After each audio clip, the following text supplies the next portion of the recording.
ભગવદ્ ગીતા કોઈ વિશેષ વ્યક્તિ, કોઈ જાતિ, પંથ, દેશ, કાળ કે કોઈ રૂઢિચુસ્ત સંપ્રદાયનો ગ્રંથ નથી, પણ સાર્વલૌકિક તથા સાર્વકાલિક ધર્મશાસ્ત્ર છે.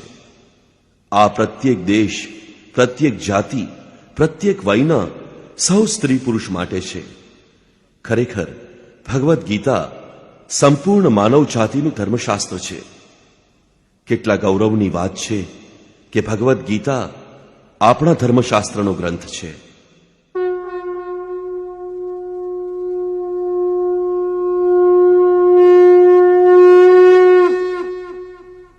ઓમ શ્રી પરમાત્મને નમઃ. યથાર્થ ગીતા, શ્રીમદ ભગવદ્ ગીતા, અધ્યાય 4.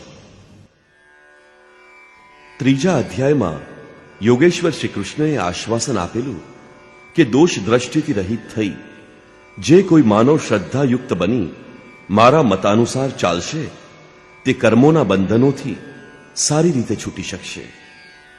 કર્મબંધનથી મુક્તિ અપાવવાની ક્ષમતા યોગમાં છે. જ્ઞાનયોગ અથવા કર્મયોગ બંનેમાં છે. યોગમાં જ યુદ્ધ સંચાર નિહિત છે.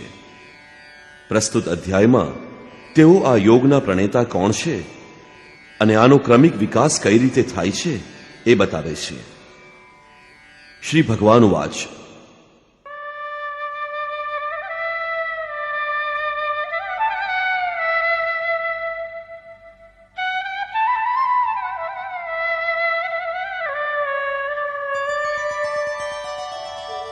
इमं विवस्वते योगं प्रोक्तवानहमव्ययम् विवस्वान्मनवे प्राह मनुरिक्ष्वाकवे ब्रवीत्. અર્જુન, મેં આ અવિનાશી યોગ કલ્પની શરૂઆતમાં જ વિવસ્વાન એટલે કે સૂર્યને કહ્યો, વિવસ્વાને મનુને અને મનુએ ઇક્ષ્વાકુને કહ્યો. કોણે કહ્યું? મેં. શ્રી કૃષ્ણ કોણ હતા? એક યોગી, તત્વસ્થિત મહાપુરુષ જ આ અવિનાશી યોગ જે કલ્પના આરંભમાં અર્થાત ભજનના આરંભમાં વિવસ્વાન અર્થાત જે વિવશ હોય એવા પ્રાણીઓને કહે છે, શ્વાસમાં સંચાર કરી દે છે. અહીં સૂર્ય એક પ્રતીક છે, કારણ કે શ્વાસમાં જ તે પરમ પ્રકાશ સ્વરૂપ છે અને ત્યાં જ તેને પામવાનું વિધાન છે. વાસ્તવિક પ્રકાશદાતા એ જ છે, સૂર્ય જ છે.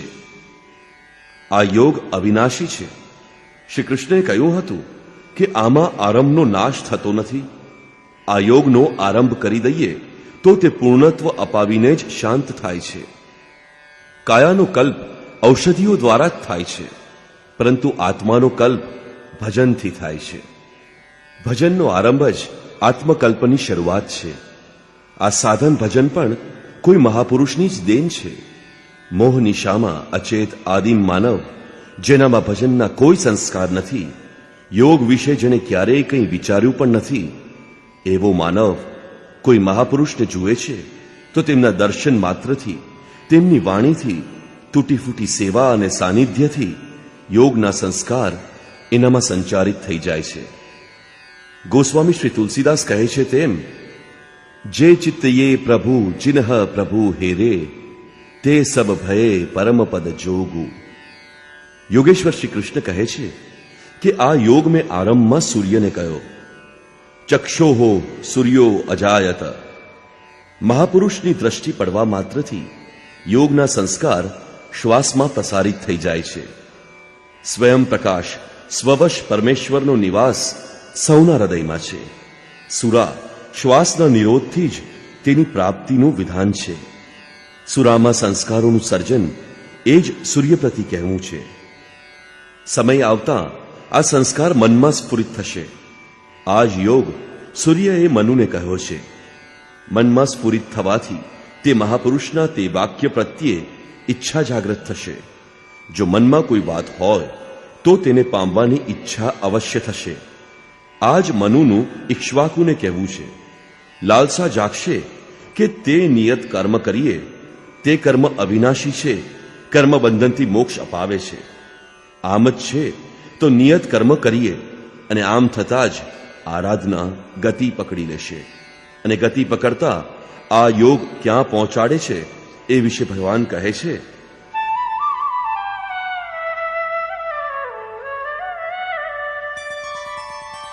एवं परंपरा प्राप्तम् इमं राजर्षयो विदुः सकाले नेह महता योगो नष्टः परन्तप. આ રીતે કોઈ મહાપુરુષ દ્વારા સંસ્કાર રહિત પુરુષોના શ્વાસમાં, શ્વાસમાંથી મનમાં, મનમાંથી ઈચ્છામાં અને ઈચ્છા તીવ્ર બની ક્રિયાત્મક આચરણમાં પરિણમે છે. આમ આ યોગ ક્રમશઃ ઉત્થાન કરતા કરતા રાજર્ષિ શ્રેણી સુધી પહોંચી જાય છે. એ અવસ્થામાં પહોંચતા એ જાણમાં આવે છે આ સ્તરના સાધકમાં રિદ્ધિઓ સિદ્ધિઓનો સંચાર થાય છે. તે યોગ આ મહત્વપૂર્ણ કાળમાં, લોકમાં, શરીરમાં લગભગ નષ્ટ થઈ જાય છે.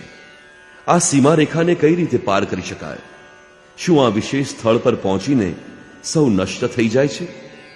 શ્રી કૃષ્ણ કહે છે, ના, જે મારો આશ્રિત છે, મારો પ્રિય ભક્ત છે, અનન્ય સખો છે, તે નષ્ટ થતો નથી.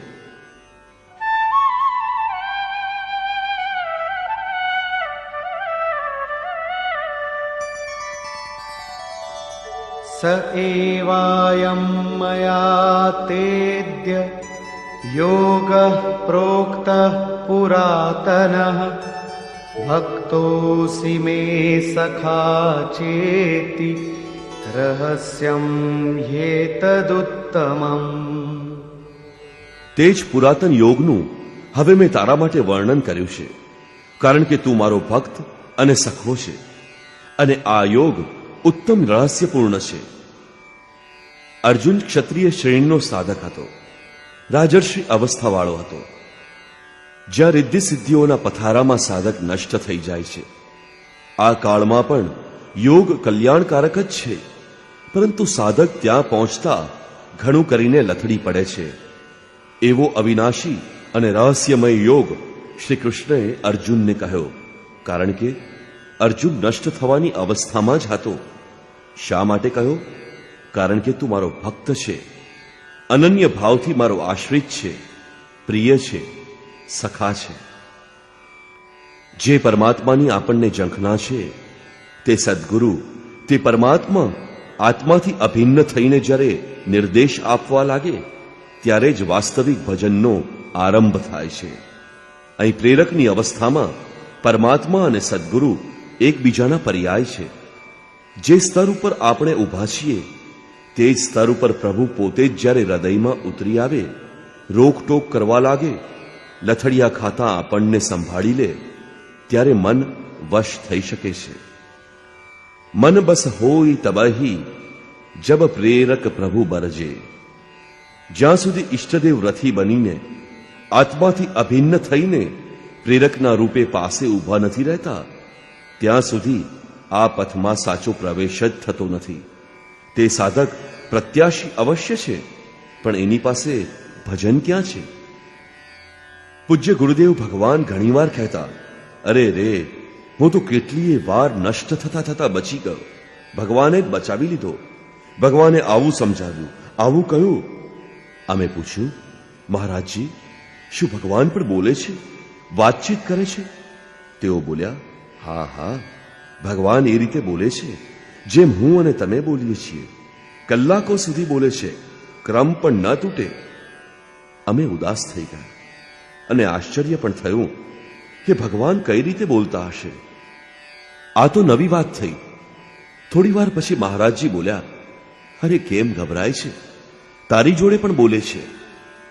એમનું કથન અક્ષરશઃ સત્ય હતું અને આ સખ્ય ભાવ છે. સખાની જેમ તેઓ નિરાકરણ કરતા રહે ત્યારે જ આ નષ્ટ થનારી સ્થિતિથી સાધક પાર થઈ શકે છે. અત્યાર સુધી યોગેશ્વર શ્રી કૃષ્ણએ કોઈ મહાપુરુષ દ્વારા યોગનો આરંભ, તેમાં આવનારી અડચણો, તેને પાર કરવાના રસ્તા બતાવ્યા. આ વિશે અર્જુને પૂછ્યું. અર્જુન ઉવાચ.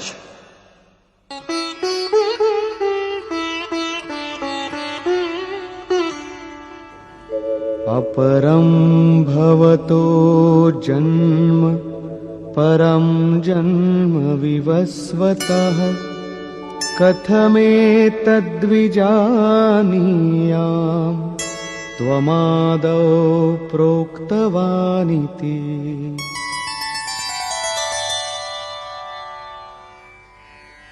ભગવાન, આપનો જન્મ તો અપરમ અત્યારે થયો છે અને મારી અંદર સુરાનો સંચાર બહુ જ જૂનો છે, તો હું કઈ રીતે માની લઉં કે આ યોગને ભજનની શરૂઆતમાં આપે જ કયો હતો? આ વિશે યોગેશ્વર શ્રી કૃષ્ણએ કહ્યું. શ્રી ભગવાન ઉવાચ.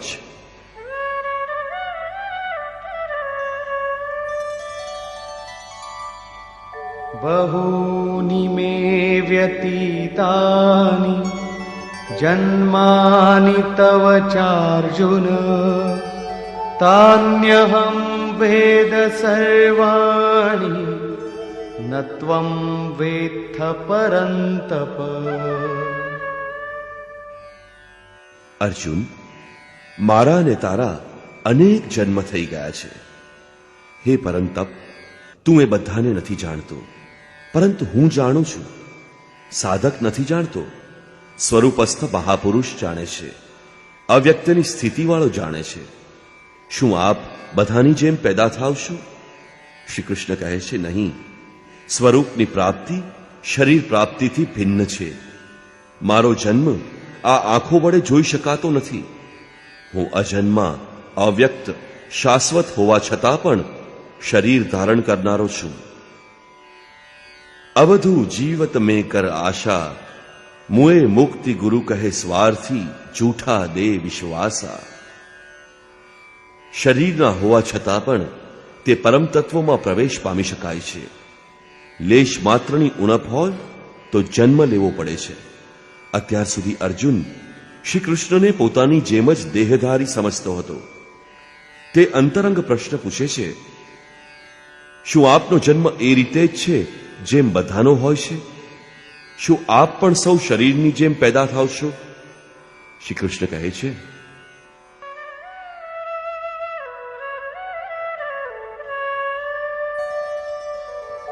अजोऽपि सन्नव्ययात्मा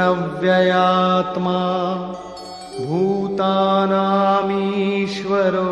सन् प्रकृतिं स्वामधिष्ठाय संभवाम्यात्ममायया.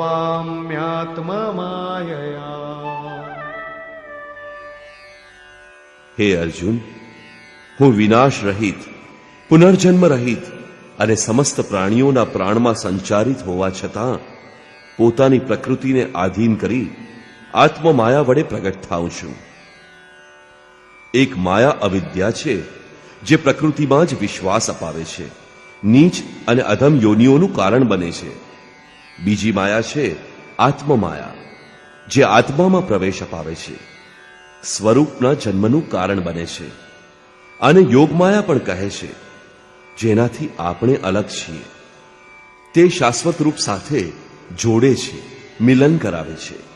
તે આત્મિક પ્રક્રિયા દ્વારા હું પોતાની ત્રિગુણમયી પ્રકૃતિને અધીન બનાવીને જ પ્રગટ થાઉં છું. ઘણીવાર લોકો એમ કહે છે, ભગવાનનો અવતાર થશે તો દર્શન કરીશું.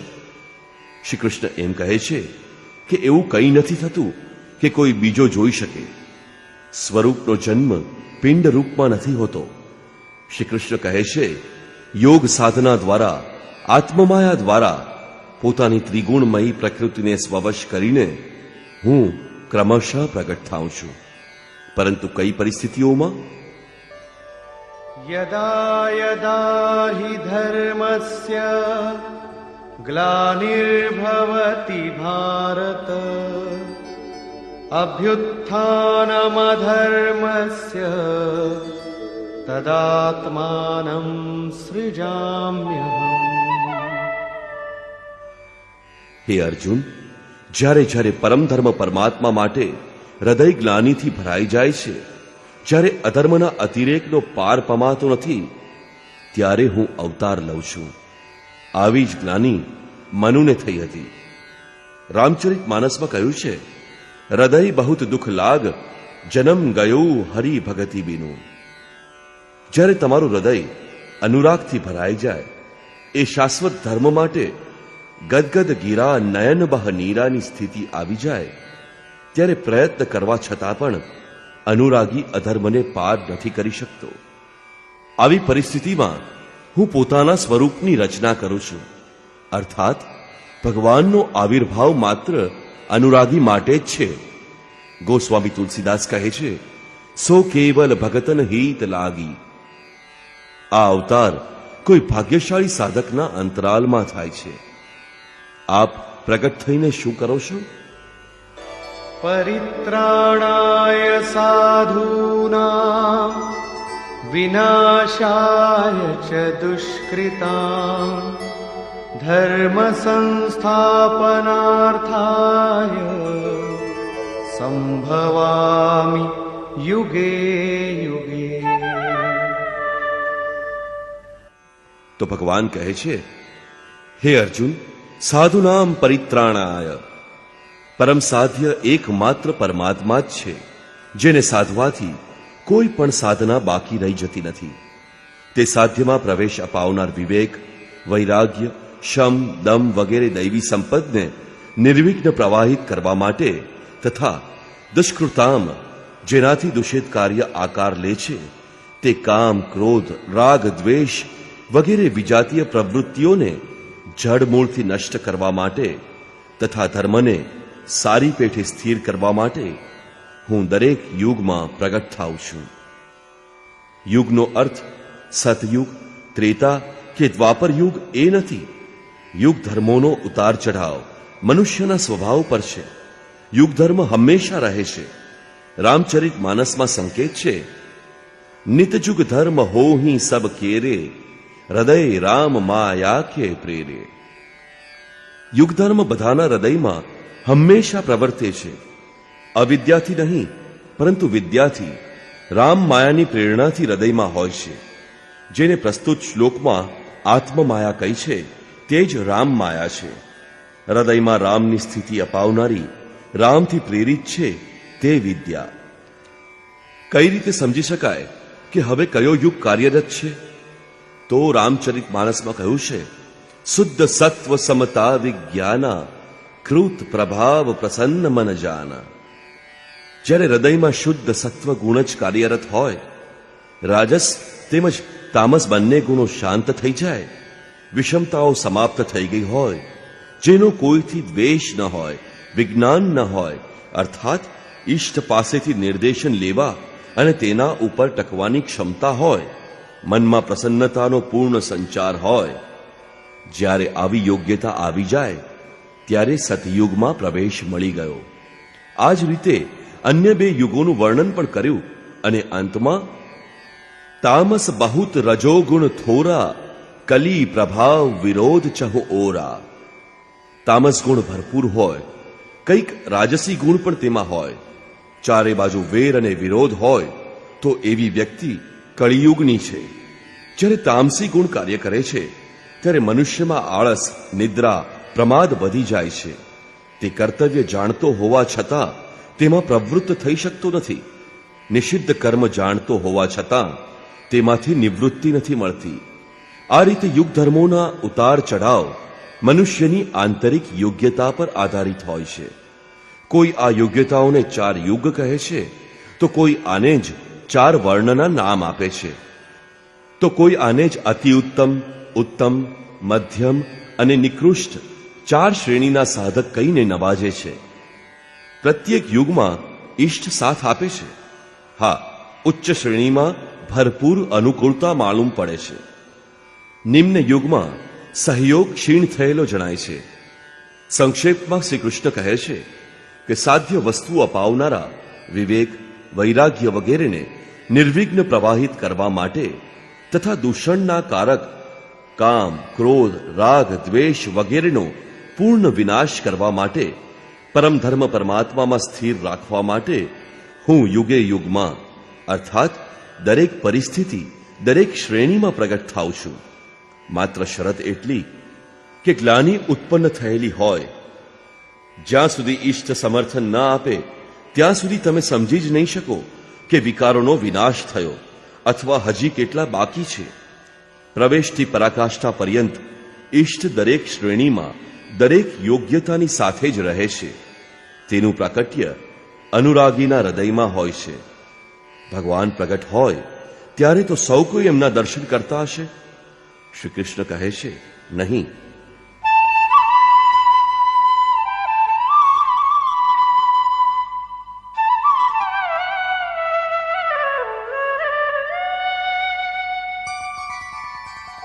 जन्म कर्म च मे दिव्यम् एवं यो वेत्ति तत्त्वतः त्यक्त्वा देहं पुनर्जन्म नैति मामेति सोऽर्जुन.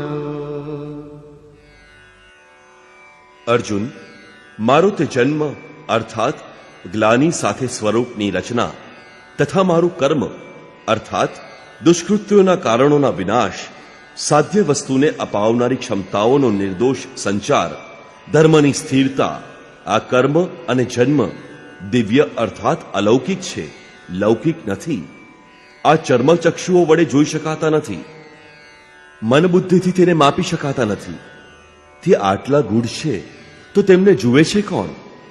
કેવળ યો વેત્તિ તત્વતઃ, કેવળ તત્વદર્શી જ મારા આ જન્મ અને કર્મને જોઈ શકે છે અને મારો સાક્ષાત્કાર કરીને તે આ પુનર્જન્મને પ્રાપ્ત થતો નથી, પરંતુ મને પ્રાપ્ત થાય છે. તત્વદર્શી જ ભગવાનના જન્મ અને કાર્યને જોઈ શકે છે, તો પછી લોકો લાખોની સંખ્યામાં ભીડ જમાવીને કેમ ઊભા છે કે ક્યાંક અવતાર થશે તો દર્શન કરીશું? શું તમે તત્વદર્શી છો? મહાત્માના વેશમાં આજ પણ ઘણા લોકો અનેક રીતે, ખાસ કરીને મહાત્માના વેશની આડાશ લઈને પ્રચાર કરતા ફરે છે કે પોતે અવતાર છે અથવા એમના દલાલ એવો પ્રચાર કરે છે. લોકો ઘેટાની જેમ અવતારને જોવા ઉમટી જ પડે છે. પરંતુ શ્રી કૃષ્ણ કહે છે કે કેવળ તત્વદર્શી જ મને જોઈ શકે છે. હવે તત્વદર્શી કોને કહેવાય? બીજા અધ્યાયમાં સત અસતનો નિર્ણય આપતા યોગેશ્વર શ્રી કૃષ્ણએ બતાવ્યું હતું કે હે અર્જુન, અસત વસ્તુનું અસ્તિત્વ નથી અને સતનો ત્રણેય કાળમાં અભાવ નથી. તો શું તમે એવું કહો છો? એમણે કહ્યું, નહીં. તત્વદર્શીઓએ આને જોયું. ન તો કોઈ ભાષાવિદે જોયું કે ન તો કોઈ સમૃદ્ધિશાળી વ્યક્તિએ જોયું. અહીં પુનઃ ભારપૂર્વક કહે છે કે મારો આવિર્ભાવ તો થાય છે, પરંતુ તે કેવળ તત્વદર્શી જ જોઈ શકે છે. તત્વદર્શી એક પ્રશ્ન છે. એવું કંઈ નથી કે 5 તત્વો છે, 25 તત્વો છે, આની ગણતરી શીખી લીધી એટલે બની ગયા તત્વદર્શી. શ્રી કૃષ્ણએ અગાઉ બતાવેલું છે કે આત્મા જ પરમ તત્વ છે. આત્મા પરમ જોડે જોડાઈને પરમાત્મા થઈ જાય છે. આત્મ સાક્ષાત્કાર કરવાવાળા જ આ આવિર્ભાવને સમજી શકે છે. સિદ્ધ છે કે અવતાર કોઈ વિરહી અનુરાગીના હૃદયમાં જ થાય છે. આરંભમાં તે તેને સમજી નથી શકતો કે આપણને કોણ સંકેત આપે છે, કોણ માર્ગદર્શન કરે છે, પરંતુ પરમ તત્વ પરમાત્માના દર્શન થતાં જ તે જોઈ શકે છે, સમજી શકે છે અને પછી શરીરને ત્યાગી પુનર્જન્મ પામતો નથી. શ્રી કૃષ્ણએ કહ્યું કે મારો જન્મ દિવ્ય છે, એને જોનાર મને પ્રાપ્ત થાય છે. તો લોકોએ એની મૂર્તિ બનાવી દીધી, પૂજા કરવા લાગ્યા, આકાશમાં ક્યાંક એના નિવાસની કલ્પના કરી લીધી. પરંતુ એવું કંઈ જ નથી. તે મહાપુરુષોનો આશય માત્ર એટલો જ હતો કે જો તમે નિર્ધારિત કર્મ કરો તો તમને લાગશે કે તમે દિવ્ય છો. તમે જે થઈ શકો છો તે હું થઈ ગયો છું. હું તમારી સંભાવના છું, તમારું ભવિષ્ય છું. જે દિવસે તમે તમારી અંદર આવી પૂર્ણતાને પ્રાપ્ત કરી લેશો એ દિવસે તમે પણ જે શ્રી કૃષ્ણ છે તે જ બની જશો. જે શ્રી કૃષ્ણનું સ્વરૂપ છે તે જ તમારું પણ થઈ શકે. અવતાર ક્યાંય બહાર થતો નથી. હા, જો પ્રેમ ભક્તિભર્યું હૃદય હોય તો તમારી અંદર પણ અવતારની અનુભૂતિ સંભવ છે. તે તમને પ્રોત્સાહિત કરે છે કે ઘણા લોકો આ માર્ગ ઉપર ચાલીને મારા સ્વરૂપને પામ્યા છે.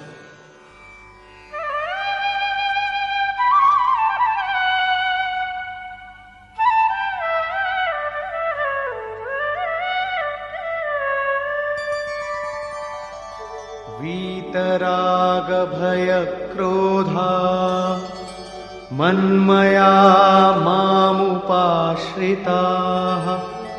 बहवो ज्ञान तपसा पूता मद्भावमागता.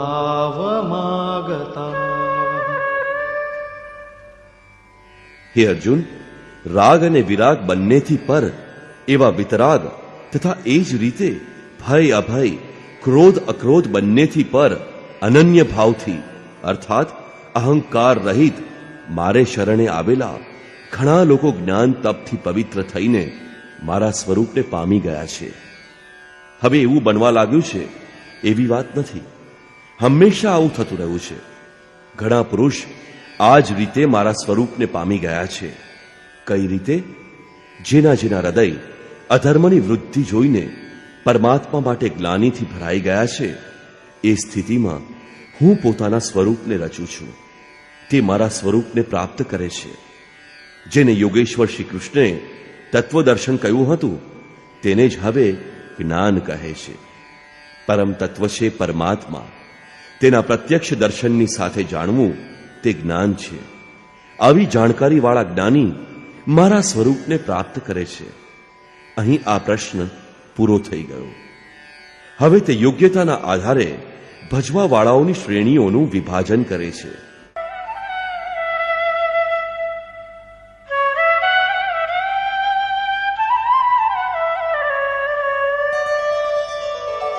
ये यथा मां प्रपद्यन्ते तांस्तथैव भजाम्यहम् मम वर्त्मानुवर्तन्ते मनुष्याः पार्थ सर्वशः.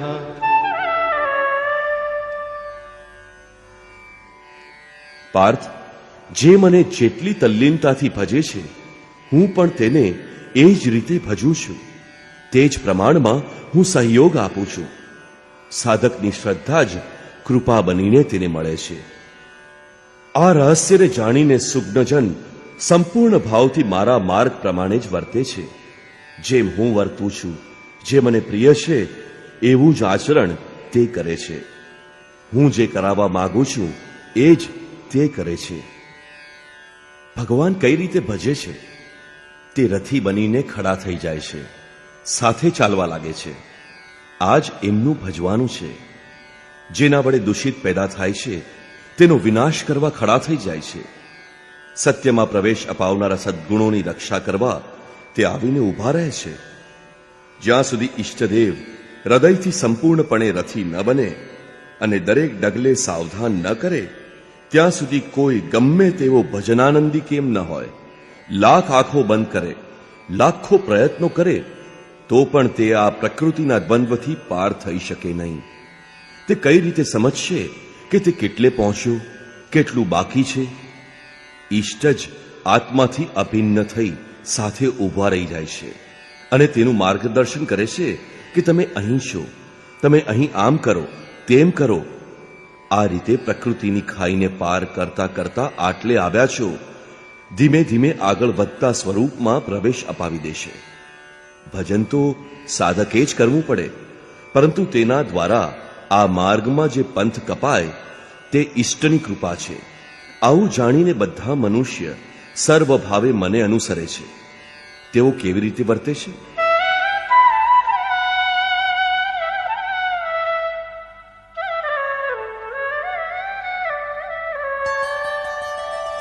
काङ्क्षन्तः कर्मणां सिद्धिं यजन्त इह देवताः क्षिप्रं हि मानुषे लोके सिद्धिर्भवति कर्मजा. કયું કર્મ? શ્રી કૃષ્ણએ કહ્યું, આ મનુષ્ય શરીરમાં કર્મોની સિદ્ધિ ઈચ્છતા તે લોકો દેવતાઓની પૂજા કરે છે. કયું કર્મ? શ્રી કૃષ્ણે કહ્યું, અર્જુન, તું નિયત કર્મ કર. નિયત કર્મ શું છે? યજ્ઞની પ્રક્રિયા જ કર્મ છે. અને યજ્ઞ શું છે? સાધનાની વિધિ વિશેષ, જેમાં શ્વાસ પ્રશ્વાસનો હવન, ઇન્દ્રિયોના બહિર્મુખ પ્રવાહને સંયમાગ્નિમાં હવન કરવામાં આવે છે, જેનું પરિણામ છે પરમાત્મા. કર્મનો શુદ્ધ અર્થ છે આરાધના, જેનું સ્વરૂપ આ અધ્યાયમાં આગળ મળશે. આ આરાધનાનું પરિણામ શું છે? સંસિદ્ધિમ, પરમસિદ્ધિ પરમાત્મા. યાંતિ બ્રહ્મ સનાતનમ, શાશ્વત બ્રહ્મમાં પ્રવેશ, પરમ નૈષ્કર્મ્યની સ્થિતિ. શ્રી કૃષ્ણ કહે છે, મારા પ્રમાણે વર્તન કરનારા લોકો આ મનુષ્ય લોકમાં કર્મનું પરિણામ પરમ નૈષ્કર્મ્યની સિદ્ધિ માટે દેવતાઓને પૂજે છે, અર્થાત દૈવી સંપદને બળવાન બનાવે છે. ત્રીજા અધ્યાયમાં બતાવ્યું છે કે આ યજ્ઞ દ્વારા તમે દેવતાઓની વૃદ્ધિ કરો, દૈવી સંપદને બળવાન બનાવો. જેમ જેમ હૃદય દેશમાં તે દૈવી સંપદ ઉન્નત થશે, તેમ તેમ તમારી ઉન્નતિ થશે. આ રીતે પરસ્પર ઉન્નતિ કરતા પરમ શ્રેયને પ્રાપ્ત થઈ જાઓ. અંત સુધી ઉન્નતિ કરતા જવાની આ અંતઃક્રિયા છે. આની ઉપર ભાર મૂકતા શ્રી કૃષ્ણ કહે છે કે મને અનુકૂળ વર્તન કરનારા લોકો આ મનુષ્ય શરીરમાં કર્મોની સિદ્ધિની ઈચ્છા રાખી દૈવી સંપદને બળવાન બનાવે છે, જેનાથી નૈષ્કર્મ્ય સિદ્ધિ જલ્દી થાય છે. તે અસફળ નથી થતી, સફળ જ થાય છે. જલ્દીનું તાત્પર્ય શું કર્મમાં પ્રવૃત્ત થતા જ તત્ક્ષણ આ પરમ સિદ્ધિ મળી જાય છે?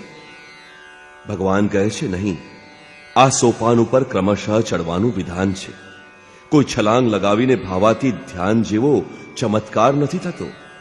આ વિશે જોઈએ.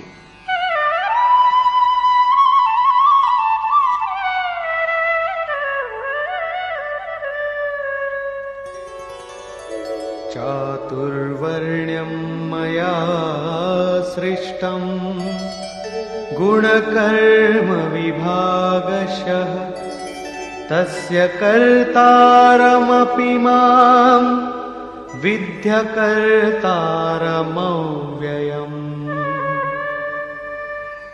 હે અર્જુન, ચાતુર્વર્ણ્ય મયા સૃષ્ટમ, તો શું મનુષ્યોને 4 ભાગોમાં વહેંચી દીધા? ભગવાન કહે છે, નહીં. ગુણકર્મ વિભાગશઃ, ગુણોના માધ્યમથી કર્મોને 4 ભાગોમાં વહેંચ્યા. ગુણ એક આધાર છે, માપદંડ છે.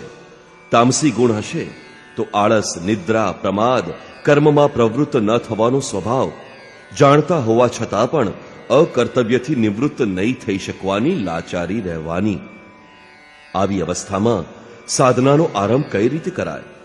2 કલાક તમે આરાધનામાં બેસો છો, આ કર્મ માટે પ્રયત્નશીલ થવા ઈચ્છો છો, પરંતુ 10 મિનિટ પણ પોતાના પક્ષમાં નથી રહી શકતા. શરીર અવશ્ય બેસે છે, પરંતુ જે મનને બેસવું જોઈએ તે તો હવા જોડે વાતો કરે છે, કુતર્કોનું જાળું ગૂંથી રહ્યું છે, તરંગ ઉપર તરંગ છવાયેલા છે.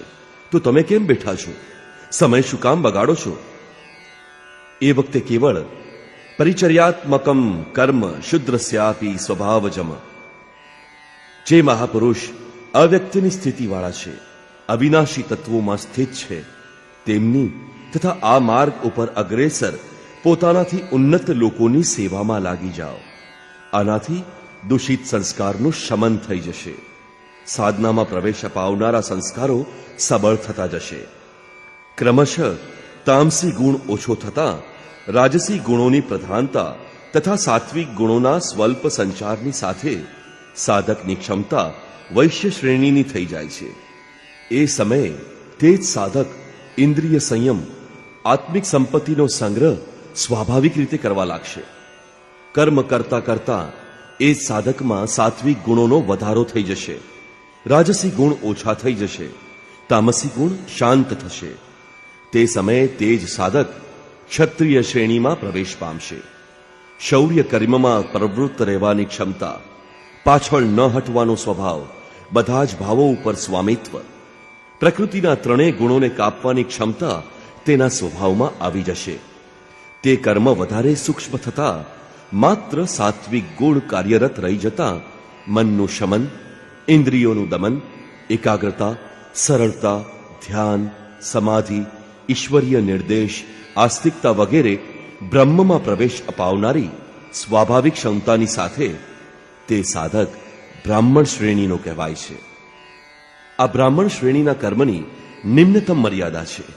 જ્યારે તે સાધક બ્રહ્મમાં સ્થિત થઈ જાય છે, તે અંતિમ મર્યાદામાં તે પોતે ન તો બ્રાહ્મણ રહે છે, ન ક્ષત્રિય, ન વૈશ્ય, ન શુદ્ર, પરંતુ અન્ય લોકોના માર્ગદર્શન માટે તે બ્રાહ્મણ જ છે. કર્મ એક જ છે, નિયત કર્મ, આરાધના. અવસ્થા ભેદથી આ જ કર્મને ઊંચા નીચા 4 સોપાનોમાં વહેંચી દીધા. કોણે વહેંચ્યા? કોઈ યોગેશ્વરે વહેંચી દીધા. અવ્યક્ત સ્થિતિવાળા મહાપુરુષે વહેંચ્યા. તેના કરતા મને અવિનાશીને અકર્તા જ જાણ.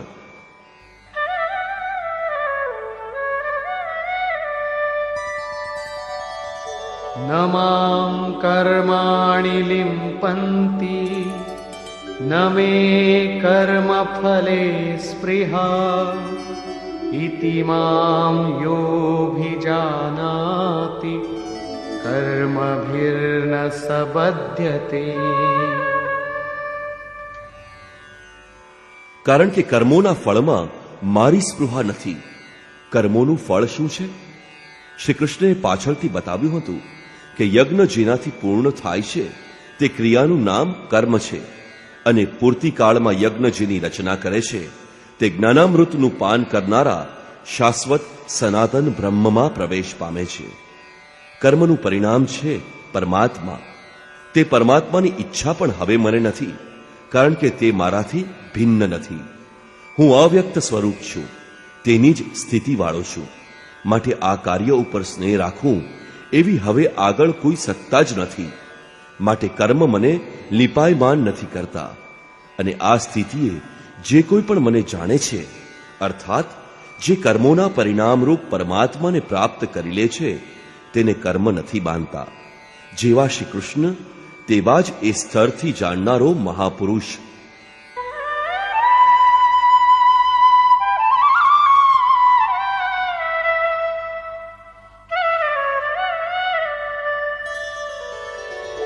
एवं ज्ञात्वा कृतं कर्म पूर्वैरपि मुमुक्षुभिः कुरु कर्मैव तस्मात् त्वं पूर्वैः पूर्वतरं कृतम्.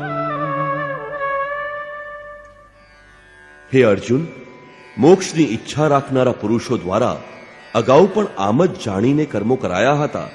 શું જાણીને? આજ કે જ્યારે કર્મોના પરિણામરૂપ પરમાત્મા ભિન્ન ન રહી જાય, કર્મોના પરિણામરૂપ પરમાત્માની સ્પૃહા ન રહે, ત્યારે તે પુરુષને કર્મ બાંધતા નથી. શ્રી કૃષ્ણ આ જ સ્થિતિવાળા છે. તેથી તેઓ કર્મથી લીપાયમાન થતા નથી. અને આ જ સ્તરેથી જો આપણે જાણીશું તો આપણને પણ કર્મ બાંધશે નહીં.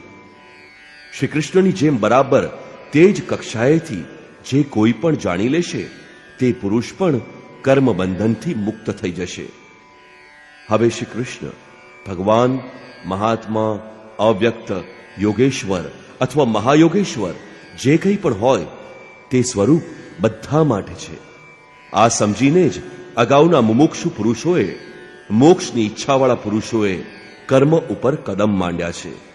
માટે અર્જુન, તું પણ પૂર્વજો દ્વારા હંમેશા કરાયેલા આ જ કર્મ કર. કલ્યાણનો આ જ એક માત્ર માર્ગ છે. અત્યાર સુધી યોગેશ્વર શ્રી કૃષ્ણએ કર્મ કરવા ઉપર ભાર મૂક્યો, પરંતુ એ સ્પષ્ટ કર્યું નથી કે કર્મ શું છે. બીજા અધ્યાયમાં કર્મનું માત્ર નામ લીધું કે હવે આને તું નિષ્કામ કર્મના વિષયમાં સાંભળ. તેની વિશેષતાઓનું વર્ણન કર્યું કે આ જન્મ મરણના મહાન ભયથી રક્ષા કરે છે. કર્મ કરતી વખતે રાખવાની સાવચેતીનું વર્ણન કર્યું છે, પરંતુ એ નથી બતાવ્યું કે કર્મ શું છે. ત્રીજા અધ્યાયમાં ભગવાને કહ્યું કે જ્ઞાન માર્ગ સારો લાગે કે નિષ્કામ કર્મયોગ સારો લાગે, પરંતુ કર્મ તો કરવા જ પડશે. કર્મોને ત્યાગવાથી ન તો કોઈ જ્ઞાની થઈ જાય અને કર્મોનો આરંભ ન કરવાથી કોઈ નિષ્કર્મી બની જાય. હઠવશ જે નથી કરતા તે દંભી છે. માટે મનથી ઇન્દ્રિયોને વશ કરીને કર્મ કર. કયું કર્મ કરે? તો કયું નિયત કર્મ કર. આ નિર્ધારિત કર્મ શું છે? તો બોલ્યા, યજ્ઞની પ્રક્રિયા જ નિયત કર્મ છે. એક નવો પ્રશ્ન આપ્યો ભગવાને કે યજ્ઞ શું છે જે કરવાથી કર્મ થયું કહેવાય? ત્યાં પણ યજ્ઞની ઉત્પત્તિ બતાવવામાં આવી, તેની વિશેષતાઓનું વર્ણન કર્યું, પરંતુ જેના વડે કર્મને સમજી શકાય તે યજ્ઞ નથી બતાવાયો. અત્યાર સુધી સ્પષ્ટ નથી થયું કે કર્મ શું છે. હવે કહે છે કે અર્જુન, કર્મ શું છે, અકર્મ શું છે? આ વિષયમાં મોટા મોટા વિદ્વાનો પણ મોહિત થાય છે, એટલે એને સારી રીતે સમજી લેવું જોઈએ. કિં કર્મ કિમ કર્મેતિ કવયોપ્યત્ર મોહિતાઃ તત્તે કર્મ પ્રવક્ષ્યામિ યજ્ઞાત્વા મોક્ષ્યસે શુભાં. કર્મ શું છે અને અકર્મ શું છે, આ વિષયમાં બુદ્ધિમાન પુરુષો પણ મોહિત થાય છે. માટે હે અર્જુન, હું તને તે કર્મ સારી રીતે કહીશ જેને જાણીને તું અશુભાત મોક્ષ્યસે, અશુભ અર્થાત સંસાર બંધનથી સારી રીતે છૂટી જઈશ. કર્મ કોઈક એવી વસ્તુ છે જે સંસાર બંધનથી મુક્તિ અપાવે છે. આ જ કર્મને જાણવા ઉપર શ્રી કૃષ્ણ વળી ભાર મૂકે છે.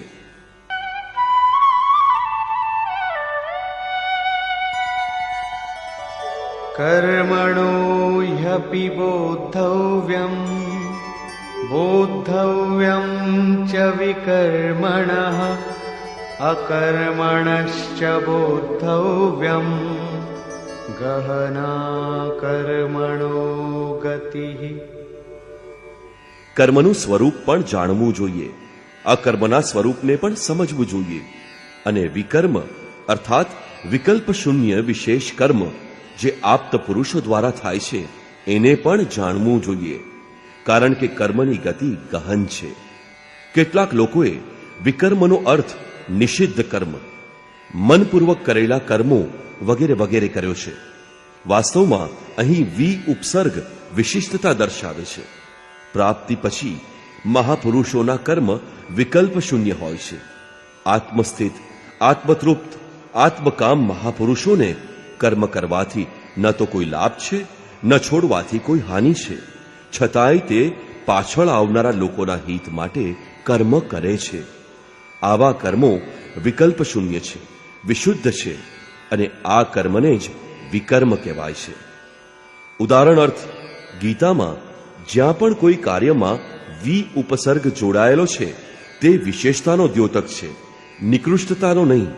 જેમ કે યોગયુક્તો વિશુદ્ધાત્મા વિજિતાત્મા જીતેન્દ્રિય.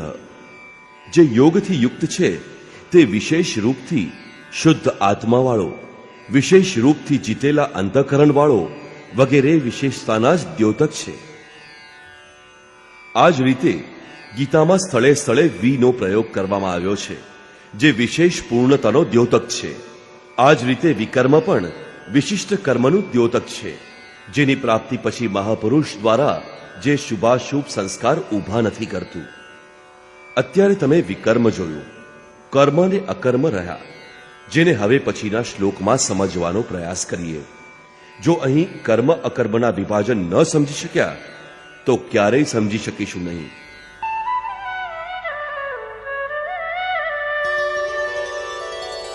કર્મણ્ય કર્મયઃ પશ્યેદ અકર્મણિ ચ કર્મયઃ સબુદ્ધિમાન મનુષ્યેષુ સયુક્તઃ કૃત્સ્ન કર્મકૃત.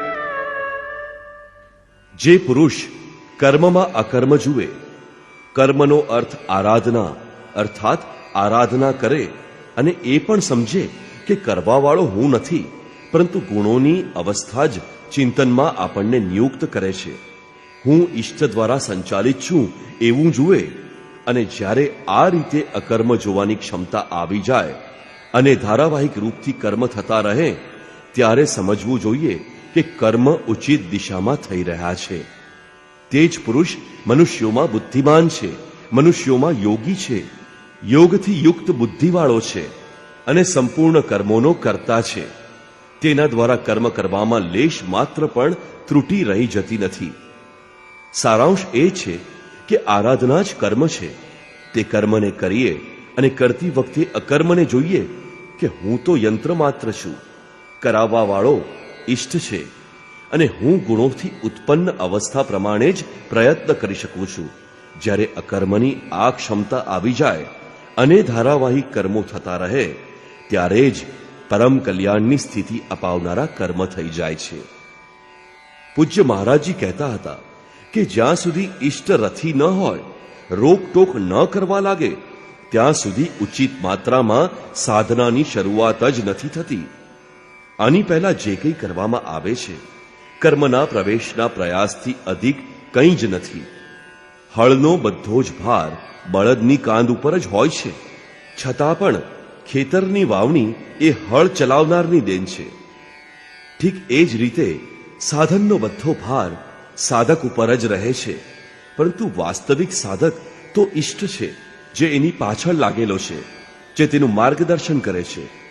જ્યાં સુધી ઈષ્ટ નિર્ણય ન આપે ત્યાં સુધી તમે સમજી નહીં શકો કે આપણાથી થયું છે શું. આપણે પ્રકૃતિમાં ભટકી રહ્યા છીએ કે પરમાત્મામાં.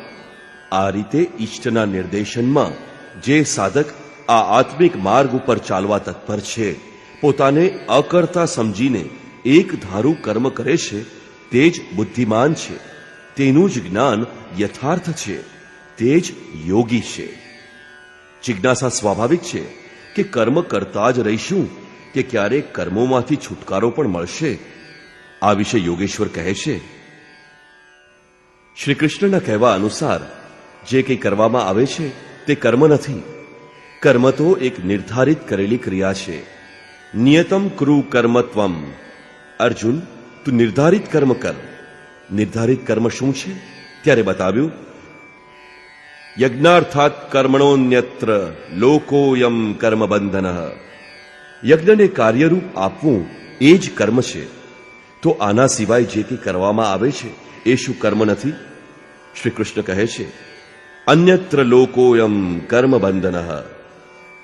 આ યજ્ઞને કાર્યરૂપ આપ્યા સિવાય જે કંઈ કરવામાં આવે તે આ લોકનું બંધન છે, નહીં કે કર્મ.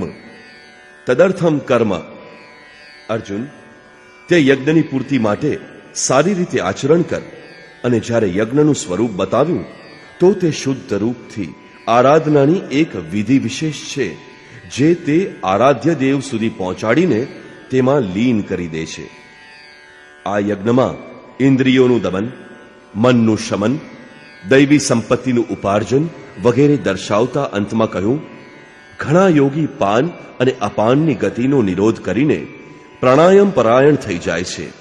જ્યાં ન અંદરથી સંકલ્પ ઉઠે છે, ન બાહ્ય વાતાવરણનો સંકલ્પ મનમાં પ્રવેશે છે.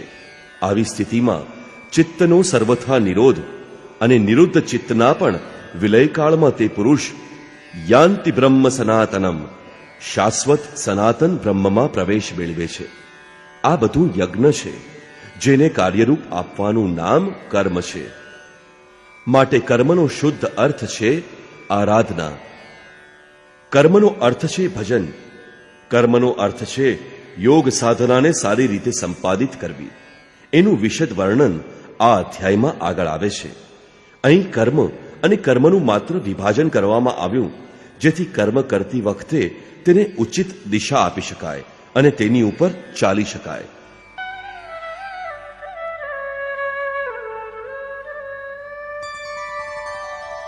યસ્ય સર્વે સમારંભાઃ કામસંકલ્પવર્જિતાઃ જ્ઞાનાગ્નિદગ્ધકર્માણં તમાહુ પંડિતમ બુધાઃ. અર્જુન, યસ્ય સર્વે સમારંભા, જે પુરુષ દ્વારા સંપૂર્ણતાથી પ્રારંભ કરાયેલી ક્રિયા, જેને પાછલા શ્લોકમાં કહ્યું કે અકર્મ જોવાની ક્ષમતા આવી જવાથી કર્મમાં પ્રવૃત્ત રહેવા વાળો પુરુષ સંપૂર્ણ કર્મોનો કરનારો છે. કરવામાં લેશ માત્ર પણ ત્રુટિ નથી. કામ સંકલ્પ વર્જિતા, ક્રમશઃ ઉત્થાન થતા એટલી સૂક્ષ્મ બની ગઈ કે વાસના અને મનના સંકલ્પ વિકલ્પથી ઉપર ઉઠી ગઈ. કામના અને સંકલ્પોનો નિરોધ થવો એ મનની વિજેતાવસ્થા છે. માટે કર્મ કોઈ એવી વસ્તુ છે જે આ મનને કામના અને સંકલ્પ વિકલ્પથી ઉપર લઈ જાય છે. તે સમયે જ્ઞાનાગ્નિ દગ્ધ કર્માણમ, અંતિમ સંકલ્પ પણ શાંત થવાની સાથે જેને આપણે જાણતા નથી, જેને જાણવા માટે આપણે ઈચ્છુક હતા, તે પરમાત્માનો પ્રત્યક્ષ પરિચય થઈ જાય છે. ક્રિયાત્મક માર્ગે ચાલીને પરમાત્માનો પ્રત્યક્ષ પરિચય થવો એનું નામ જ જ્ઞાન છે. એ જ્ઞાનની સાથે દગ્ધ કર્માણમ, કર્મ સદાને માટે દગ્ધ થઈ જાય છે. પામવું હતું તે પામી લીધું. આગળ કોઈ સત્તા નથી જેની શોધ કરીએ. તેથી કર્મ કરીને શોધે પણ કોને? તે જ્ઞાન સાથે કર્મની જરૂરિયાત સમાપ્ત થઈ જાય છે. આવી સ્થિતિવાળાને બોધ સ્વરૂપ મહાપુરુષોએ પંડિત કહીને નવાજ્યા છે. તેમનું જ્ઞાન સંપૂર્ણ છે. આવી સ્થિતિવાળા મહાપુરુષ શું કરતા હોય, કઈ રીતે રહેતા હોય, તેમની રહેણી કરણી પર પ્રકાશ પાડે છે.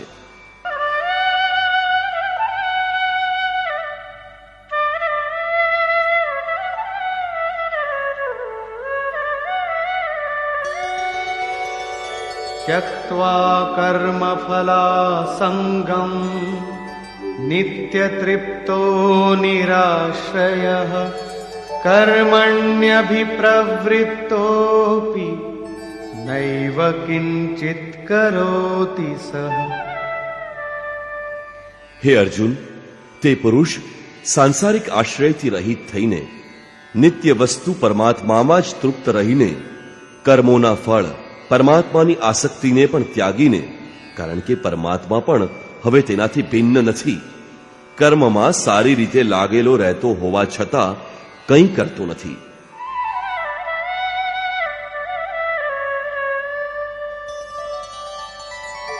निराशीर्यत चित्तात्मा त्यक्त सर्व परिग्रहः शारीरं केवलं कर्म कुर्वन्नाप्नोति किल्बिषम्. જેણે અંતઃકરણ અને શરીરને જીતી લીધું છે, ભોગની સંપૂર્ણ સામગ્રીનો જેણે ત્યાગ કર્યો છે, આવા આશારહિત પુરુષનું શરીર માત્ર કર્મ કરતું દેખાય છે. હકીકતમાં તે કશુંય કરતો કારવતો નથી, માટે પાપને નથી પામતું. તે પૂર્ણત્વને પામ્યો છે, માટે તેને આવાગમન નથી રહેતું.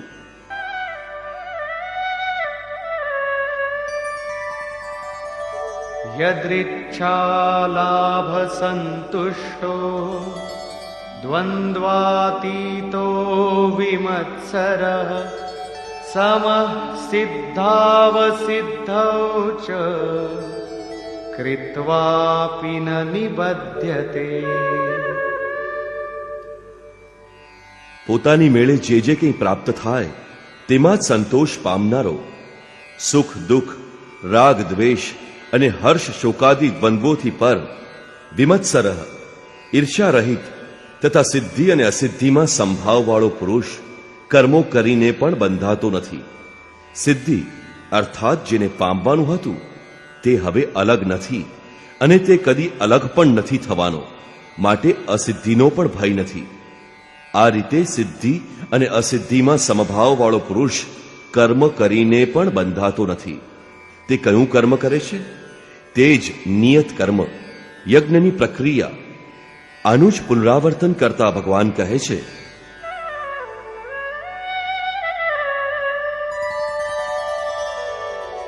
गत संगस्य मुक्तस्य ज्ञानावस्थित चेतसः यज्ञायाचरतः कर्म समग्रं प्रविलीयते.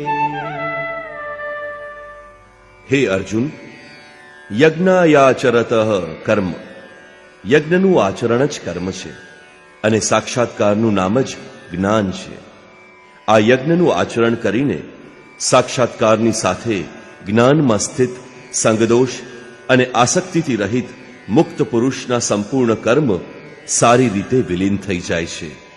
તે કર્મ કોઈ પરિણામ ઉત્પન્ન નથી કરી શકતા, કારણ કે કર્મોના ફળ એવા પરમાત્મા તેનાથી ભિન્ન નથી રહી ગયા. હવે ફળમાં કયા ફળ લાગશે? આ માટે તે મુક્ત પુરુષોને પોતાને માટે કર્મ કરવાની જરૂરિયાત સમાપ્ત થઈ જાય છે.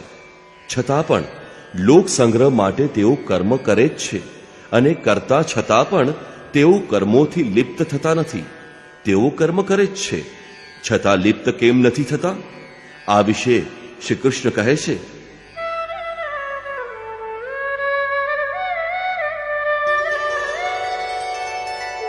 ब्रह्मार्पणं ब्रह्महविः ब्रह्माग्नौ ब्रह्मणाहुतं ब्रह्मैव तेन गन्तव्यं ब्रह्म कर्म समाधिना. આવા મુક્ત પુરુષનું સમર્પણ બ્રહ્મ છે, હવિ બ્રહ્મ છે, અગ્નિ પણ બ્રહ્મ જ છે. અર્થાત બ્રહ્મરૂપ અગ્નિમાં બ્રહ્મરૂપી કર્તા દ્વારા જે હવન કરવામાં આવે છે તે પણ બ્રહ્મ છે. બ્રહ્મ કર્મ સમાધિના, જેના કર્મ બ્રહ્મને સ્પર્શ કરીને સમાધિસ્થ થઈ ગયા, તેમાં વિલય થઈ ગયા, એવા મહાપુરુષ માટે જે પ્રાપ્ત થવા યોગ્ય છે તે પણ બ્રહ્મ જ છે. તે કરતો કરાવતો કશું નથી, માત્ર લોક સંગ્રહ માટે કર્મમાં વર્તે છે. આ તો પ્રાપ્તિવાળા સિદ્ધ મહાપુરુષના લક્ષણ છે. પરંતુ કર્મમાં પ્રવેશ લેનાર પ્રારંભિક સાધક કયો યજ્ઞ કરે છે?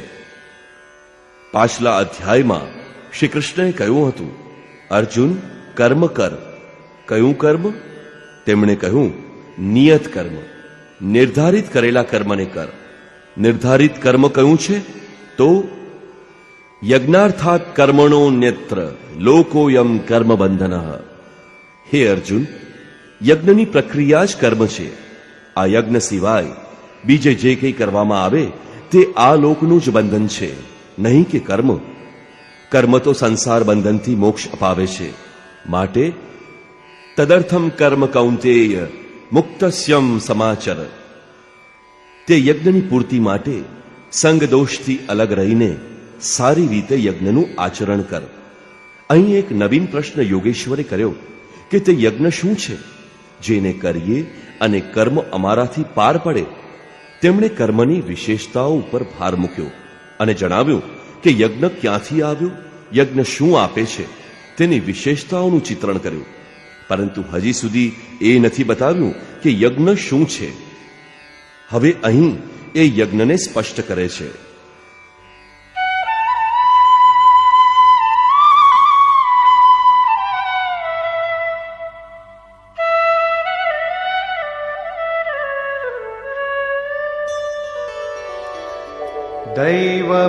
दैवमेवापरे यज्ञं योगिनः पर्युपासते ब्रह्माग्नावपरे यज्ञं यज्ञेनैवोपजुह्वति.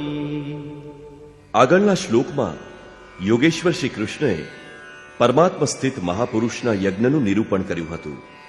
પરંતુ બીજા યોગી જે અત્યારે એ તત્વમાં સ્થિર નથી થયા, ક્રિયામાં પ્રવેશ કરવાના છે, તે પ્રારંભ ક્યાંથી કરે? આ વિશે કહે છે કે બીજા યોગી દૈવમ યજ્ઞમ અર્થાત દૈવી સંપદને પોતાના હૃદયમાં બળવતી બનાવે છે. બ્રહ્માનો નિર્દેશ હતો કે આ યજ્ઞ દ્વારા તમે લોકો દેવતાઓની ઉન્નતિ કરો. જેમ જેમ હૃદય દેશમાં દૈવી સંપદ ભેગી થશે તે જ તમારી પ્રગતિ હશે, અને ક્રમશઃ પરસ્પર ઉન્નતિ કરીને પરમ શ્રેયને પ્રાપ્ત કરો.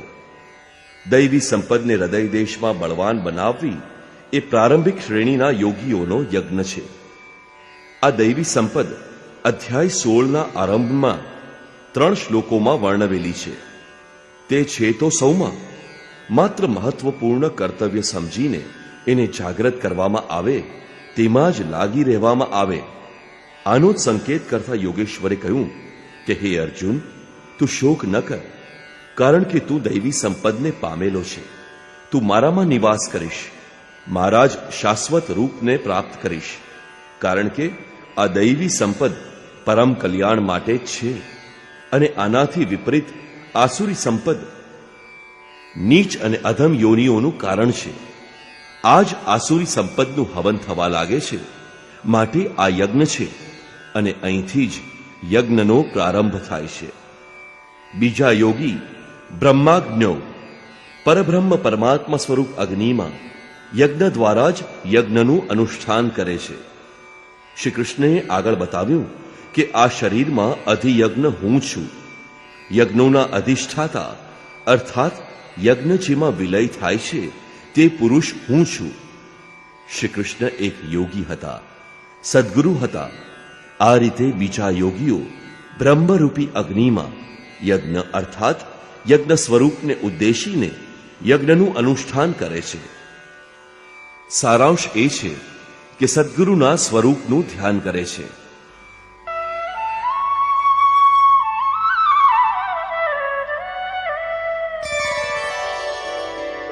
श्रोत्रादीनीन्द्रियाण्यन्ये संयमाग्निषु जुह्वति शब्दादीन् विषयानन्य इन्द्रियाग्निषु जुह्वति. અન્ય યોગીજન શ્રોત્રાદિક એટલે કે શ્રોત્ર, નેત્ર, ત્વચા, જીભ, નાસિકા વગેરે બધી જ ઇન્દ્રિયોને સંયમરૂપી અગ્નિમાં હવન કરે છે. અર્થાત ઇન્દ્રિયોને વિષયોથી સમેટીને સંયત કરી લે છે. અહીં જ્વાળાઓ સળગતી નથી.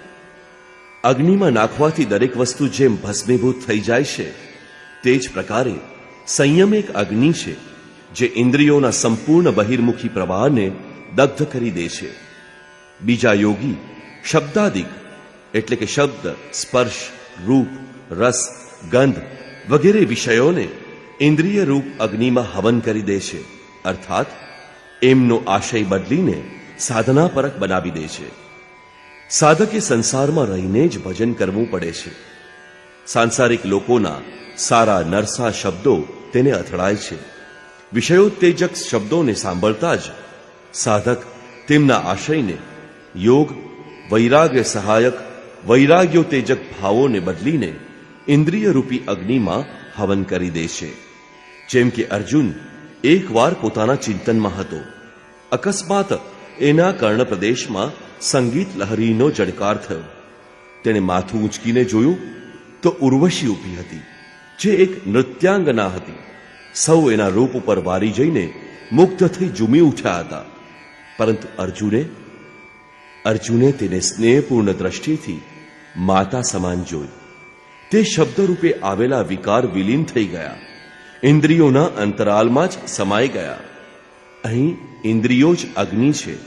અગ્નિમાં હોમેલી વસ્તુ જેમ ભસ્મીભૂત થઈ જાય છે, તે જ રીતે ઉદ્દેશ, ભાવ બદલીને ઈષ્ટને અનુકૂળ ઢાળી દેવાથી વિષયોત્તેજક રૂપ, રસ, ગંધ, સ્પર્શ અને શબ્દ પણ ભસ્મ થઈ જાય છે. સાધક ઉપર કોઈ ખરાબ અસર પાડી શકતા નથી. સાધક તે શબ્દોમાં રુચિ નથી લેતો, તેને ગ્રહણ નથી કરતો. આ શ્લોકમાં અપરે, અન્યે શબ્દો એક જ સાધકની ઊંચી નીચી અવસ્થાઓ છે. એક જ યજ્ઞકર્તાનો ઊંચો નીચો સ્તર છે, નહીં કે અપરે કહેવાથી કોઈ અલગ અલગ યજ્ઞ.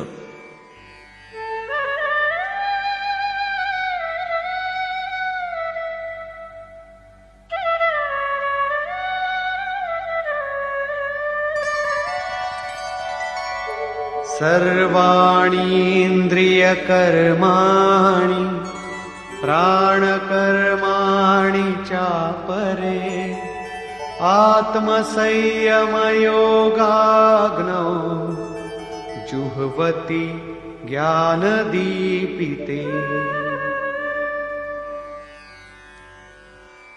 અત્યાર સુધી યોગેશ્વરે જે યજ્ઞની ચર્ચા કરી તેમાં ક્રમશઃ દૈવી સંપદની કમાણી કરવામાં આવે છે. ઇન્દ્રિયોની સંપૂર્ણ ચેષ્ટાઓનો સંયમ કરવામાં આવે છે. બળપૂર્વક વિષયોત્તેજક શબ્દાદિ સાધક સામે આવતા તેમનો આશય, ભાવ બદલીને તેમાંથી બચી શકાય છે. આથી ઉન્નત અવસ્થા થવાથી બીજા યોગીજન સંપૂર્ણ ઇન્દ્રિયોની ચેષ્ટાઓ તથા પ્રાણના વ્યાપારને સાક્ષાત્કાર સહિત જ્ઞાનથી પ્રકાશિત પરમાત્મા સ્થિત રૂપી યોગાગ્નિમાં હવન કરે છે. જ્યારે સંયમની પકડ આત્મા સાથે તદ્રુપ થઈ જાય છે, પ્રાણ અને ઇન્દ્રિયોનો વ્યાપાર શાંત થઈ જાય છે, તે સમયે વિષયોને ઉત્તેજિત કરનારી અને ઇષ્ટમાં પ્રવૃત્તિ કરાવનારી બંને ધારાઓ આત્મસાત થઈ જાય છે. પરમાત્મામાં સ્થિતિ મળી જાય છે. યજ્ઞનું પરિણામ આવે છે અને આ છે યજ્ઞની પરાકાષ્ઠા. જે આત્માને પામવો હતો તેમાં જ સ્થિરતા આવી ગઈ તો બાકી શું રહ્યું? યોગેશ્વર શ્રી કૃષ્ણ પુનઃ યજ્ઞને વધુ સારી રીતે સમજાવે છે.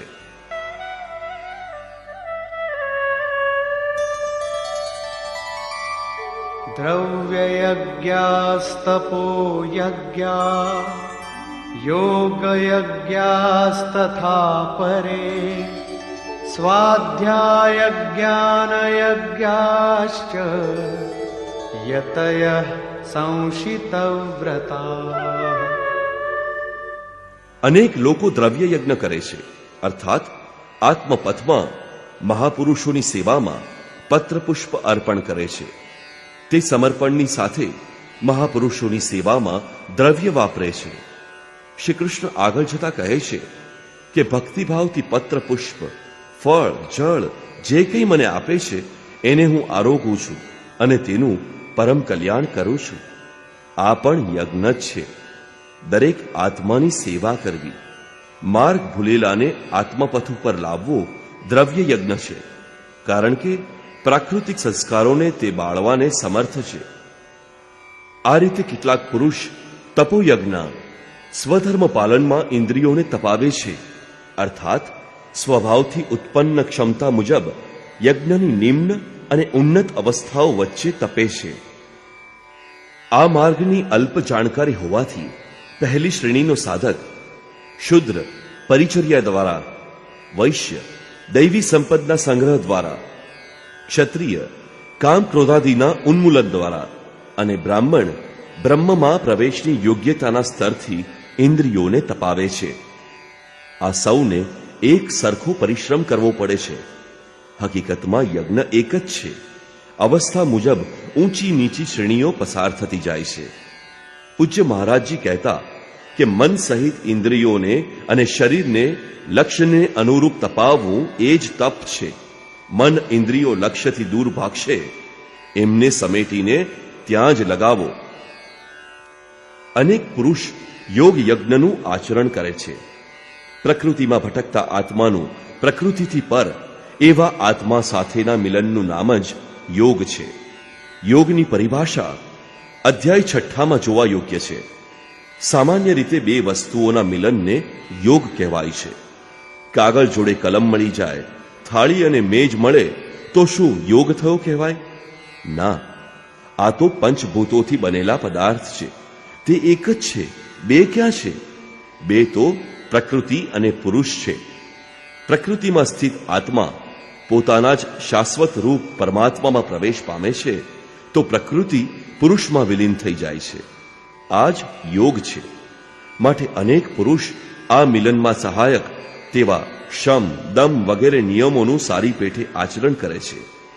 યોગ યજ્ઞ કરનારા તથા અહિંસાદી તીક્ષ્ણ વ્રતોથી જોડાયેલા પ્રયત્નશીલ પુરુષ સ્વાધ્યાય જ્ઞાન યજ્ઞાશ્ચ પોતાનું જ અધ્યયન, સ્વરૂપનું અધ્યયન કરનારા જ્ઞાન યજ્ઞના કર્તા છે. અહીં યોગના અંગો એટલે કે યમ, નિયમ, આસન, પ્રાણાયામ, પ્રત્યાહાર, ધારણા, ધ્યાન, સમાધિ આદિનો અહિંસાદી ઉગ્ર વ્રતોથી નિર્દેશ કરવામાં આવ્યો છે. ઘણા લોકો સ્વાધ્યાય કરે છે. પુસ્તકનું વાંચન તો સ્વાધ્યાયનો પ્રથમ સ્તર માત્ર છે. વિશુદ્ધ સ્વાધ્યાય છે. સ્વયંનું અધ્યયન, એનાથી સ્વ સ્વરૂપની પ્રાપ્તિ થાય છે. એનું પરિણામ છે જ્ઞાન અર્થાત સાક્ષાત્કાર. યજ્ઞના આગળના પગલા બતાવે છે.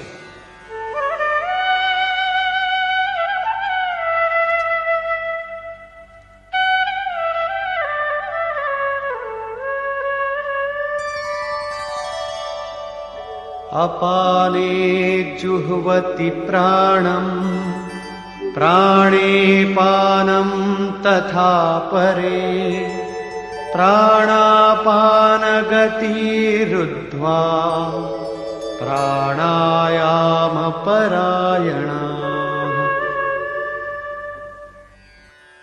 ઘણા યોગી અપાન વાયુમાં પ્રાણવાયુનું હવન કરે છે અને એ જ રીતે પ્રાણવાયુમાં અપાન વાયુનું હવન કરે છે. આનાથી સૂક્ષ્મ અવસ્થા થતાં અન્ય યોગીજન પ્રાણ અને અપાન બંનેની ગતિને રોકીને પ્રાણાયામ પરાયણ થાય છે. જેને શ્રી કૃષ્ણ પ્રાણ અપાન કહે છે એને જ મહાત્મા બુદ્ધ અનાપાન કહે છે. અને તેમણે શ્વાસ ઉચ્છ્વાસ પણ કહેલ છે.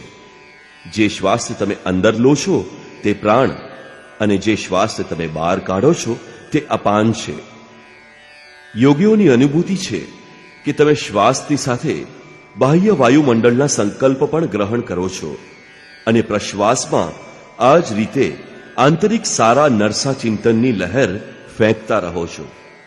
બાહ્ય કોઈ સંકલ્પને ગ્રહણ ન કરવો તે પ્રાણનો હવન છે તથા અંદરના સંકલ્પને ઉઠવા જ ન દેવો એ અપાનનો હવન છે. ન અંદરથી કોઈ સંકલ્પની સ્ફૂર્ણા થાય અને ન બહારની દુનિયામાં ચાલી રહેલું ચિંતન અંદર કોઈ ક્ષોભ ઉત્પન્ન કરી શકે. આ રીતે પ્રાણ અને અપાન બંનેની ગતિ સમ થઈ જવાથી પ્રાણોનો યામ અર્થાત નિરોધ થઈ જાય છે. આ જ પ્રાણાયામ છે. આ મનની વિજિતાવસ્થા છે. પ્રાણનું રોકાવું કે મનનું રોકાવું એક જ વાત છે. પ્રત્યેક મહાપુરુષે આ પ્રકરણ લીધું છે. વેદોમાં આનો ઉલ્લેખ છે. ચત્વારિક વાક પારમિતા પદાની. આને જ પૂજ્ય મહારાજજી વારંવાર કહેતા, અરે એક નામને 4 શ્રેણીમાં જપી શકાય છે: વૈખરી, મધ્યમાં, પશ્યંતી અને પરા. વૈખરી એને કહે છે જે બોલીને વ્યક્ત થાય. નામનું એ રીતે ઉચ્ચારણ થાય કે તમે સાંભળો અને બહાર કોઈ બેઠું હોય એને પણ સંભળાય. મધ્યમાં અર્થાત મધ્યમ સ્વરમાં જપ, જેને માત્ર તમે જ સાંભળો, બાજુમાં બેઠેલી કોઈ વ્યક્તિને ઉચ્ચારણ ન સંભળાય. આ ઉચ્ચારણ કંઠમાંથી થાય છે. ધીરે ધીરે નામની ધૂન બની જાય છે, દોર બંધાઈ જાય. સાધના વધારે સૂક્ષ્મ થતા પશ્યંતી અર્થાત નામ દેખાવાની અવસ્થા આવી જાય છે. પછી નામ જપાતું નથી. આ જ નામ શ્વાસ સાથે એકરૂપ થઈ જાય છે.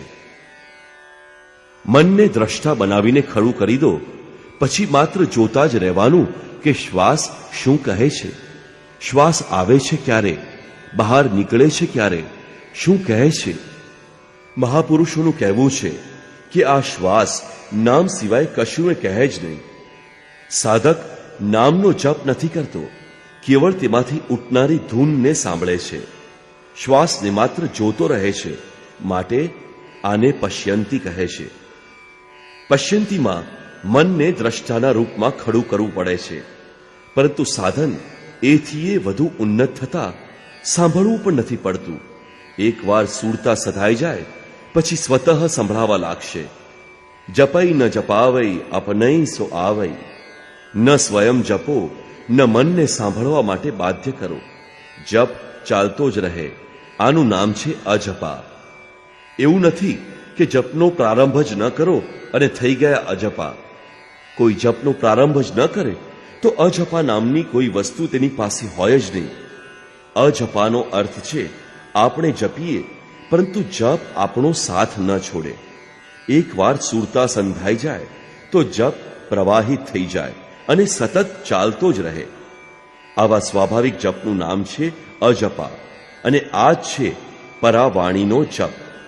આ પ્રકૃતિથી પર એ તત્વ પરમાત્મામાં પ્રવેશ અપાવે છે. આનાથી આગળ વાણીમાં કોઈ પરિવર્તન નથી. પરમનું દિગ્દર્શન કરાવી તેમાં જ વિલીન થઈ જાય છે. આથી આને પરા કહેવાય છે. પ્રસ્તુત શ્લોકમાં યોગેશ્વર શ્રી કૃષ્ણએ કેવળ શ્વાસ ઉપર ધ્યાન રાખવાનું કહ્યું, જ્યારે તે આગળ જતા પોતે જ ઓમના જપ ઉપર ભાર મૂકે છે. ગૌતમ બુદ્ધ પણ અનાપાન સતીમાં શ્વાસ પ્રશ્વાસની જ ચર્ચા કરે છે. છેવટે તે મહાપુરુષ શું કહેવા માંગે છે? વસ્તુત પ્રારંભમાં વૈખરી, તેનાથી મધ્યમાં અને તેનાથી પણ ઉન્નત થવાથી જપની પશ્યંતી અવસ્થામાં શ્વાસ પકડમાં આવે છે. તે સમયે જપ તો શ્વાસમાં એકરૂપ થયેલો મળશે. તો પછી શેનો જપ કરવો? પછી તો કેવળ શ્વાસને જોવાનું જ રહ્યું. માટે જ પ્રાણ અપાન માત્ર જ કહું. નામ જપો એવું નથી કહ્યું, કારણ કે કહેવાની જરૂર નથી. જો કહે છે તો ગુમરાહ થઈને નીચેની શ્રેણીમાં ચક્કર કાપતો રહેશે. મહાત્મા બુદ્ધ, ગુરુદેવ ભગવાન તથા પ્રત્યેક મહાપુરુષ જે આ માર્ગ ઉપરથી પસાર થયા છે, સૌ એક જ વાત કહે છે: વૈખરી અને મધ્યમાં નામ જપમાં પ્રવેશ માત્ર છે. પશ્યંતીથી જ નામમાં પ્રવેશ મળે છે, પર આમાં નામ ધારાવાહી થઈ જાય છે, જેનાથી જપ સાથ છોડતો નથી. મન શ્વાસ સાથે જોડાયેલ છે, જ્યારે દ્રષ્ટિ શ્વાસ ઉપર છે. શ્વાસમાં નામ ઢળી ગયું છે. અંદરથી ન તો કોઈ સંકલ્પનું ઉત્થાન છે અને ન તો બાહ્ય વાયુમંડળના સંકલ્પ અંદર પ્રવેશે છે. આ જ મન ઉપર વિજયની અવસ્થા છે. આની સાથે જ યજ્ઞનું પરિણામ બહાર આવે છે.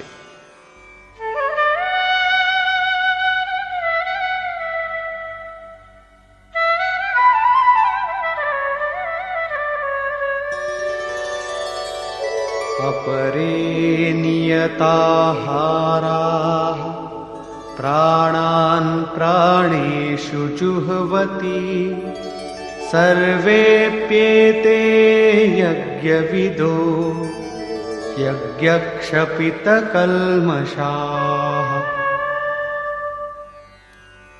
બીજા નિયમિત આહાર કરનારા પ્રાણનો પ્રાણમાં જ હોમ કરે છે. પૂજ્ય મહારાજજી ઘણીવાર કહેતા કે યોગીનો આહાર દ્રઢ, આસન દ્રઢ અને નિદ્રા પણ દ્રઢ હોવી જોઈએ. આહાર વિહાર પર નિયંત્રણ અતિ આવશ્યક છે. એવા અનેક યોગી પ્રાણને પ્રાણમાં હવન કરી નાખે છે. શ્વાસ લેવા પર જ ધ્યાન કેન્દ્રિત કરે છે, પ્રશ્વાસ ઉપર ધ્યાન નથી આપતા. શ્વાસ આવ્યો તો સાંભળ્યું ઓમ, ફરી શ્વાસ આવ્યો તો ઓમ, સાંભળતા જ રહ્યા. આ રીતે યજ્ઞ દ્વારા નષ્ટ પાપવાળા આ બધા જ પુરુષ યજ્ઞના જાણકાર છે. આ બધી નિર્દિષ્ટ વિધિઓમાંથી તેઓ ગમે ત્યાંથી કરે છે, તો તે બધા જ યજ્ઞના જ્ઞાતા છે. હવે યજ્ઞનું પરિણામ બતાવે છે. यज्ञशिष्टामृतभुजो यान्ति ब्रह्म सनातनम् नायं लोकोऽस्त्ययज्ञस्य कुतोऽन्यः कुरु सत्तम. હે કુરુશ્રેષ્ઠ અર્જુન, યજ્ઞશિષ્ટામૃત ભુજ, યજ્ઞ જેને સર્જે છે, જે અવશેષ રહે છે, તે છે અમૃત. તેની પ્રત્યક્ષ જાણકારી તે જ જ્ઞાન છે. તે જ્ઞાનામૃતને ભોગવનારા તેમજ પ્રાપ્ત કરનારા યોગીજન યાન્તિ બ્રહ્મ સનાતનમ, શાશ્વત સનાતન પરબ્રહ્મને પ્રાપ્ત થાય છે. યજ્ઞ કોઈ એવી વસ્તુ છે જે પૂર્ણ થતાં જ સનાતન પરબ્રહ્મમાં પ્રવેશ અપાવે છે. યજ્ઞ ન કરીએ તો શો વાંધો છે? શ્રી કૃષ્ણ કહે છે, યજ્ઞ રહિત પુરુષને પુનઃ મનુષ્યલોક અર્થાત માનવ શરીર પણ સુલભ થતું નથી. પછી અન્ય લોક તો તેને સુખદાયી કઈ રીતે થાય? તેના માટે પશુ પક્ષીની યોનિઓ સુરક્ષિત છે, એથી વિશેષ કશું જ નહીં. માટે યજ્ઞ કરવો તે મનુષ્ય માત્ર માટે ખૂબ જરૂરી છે.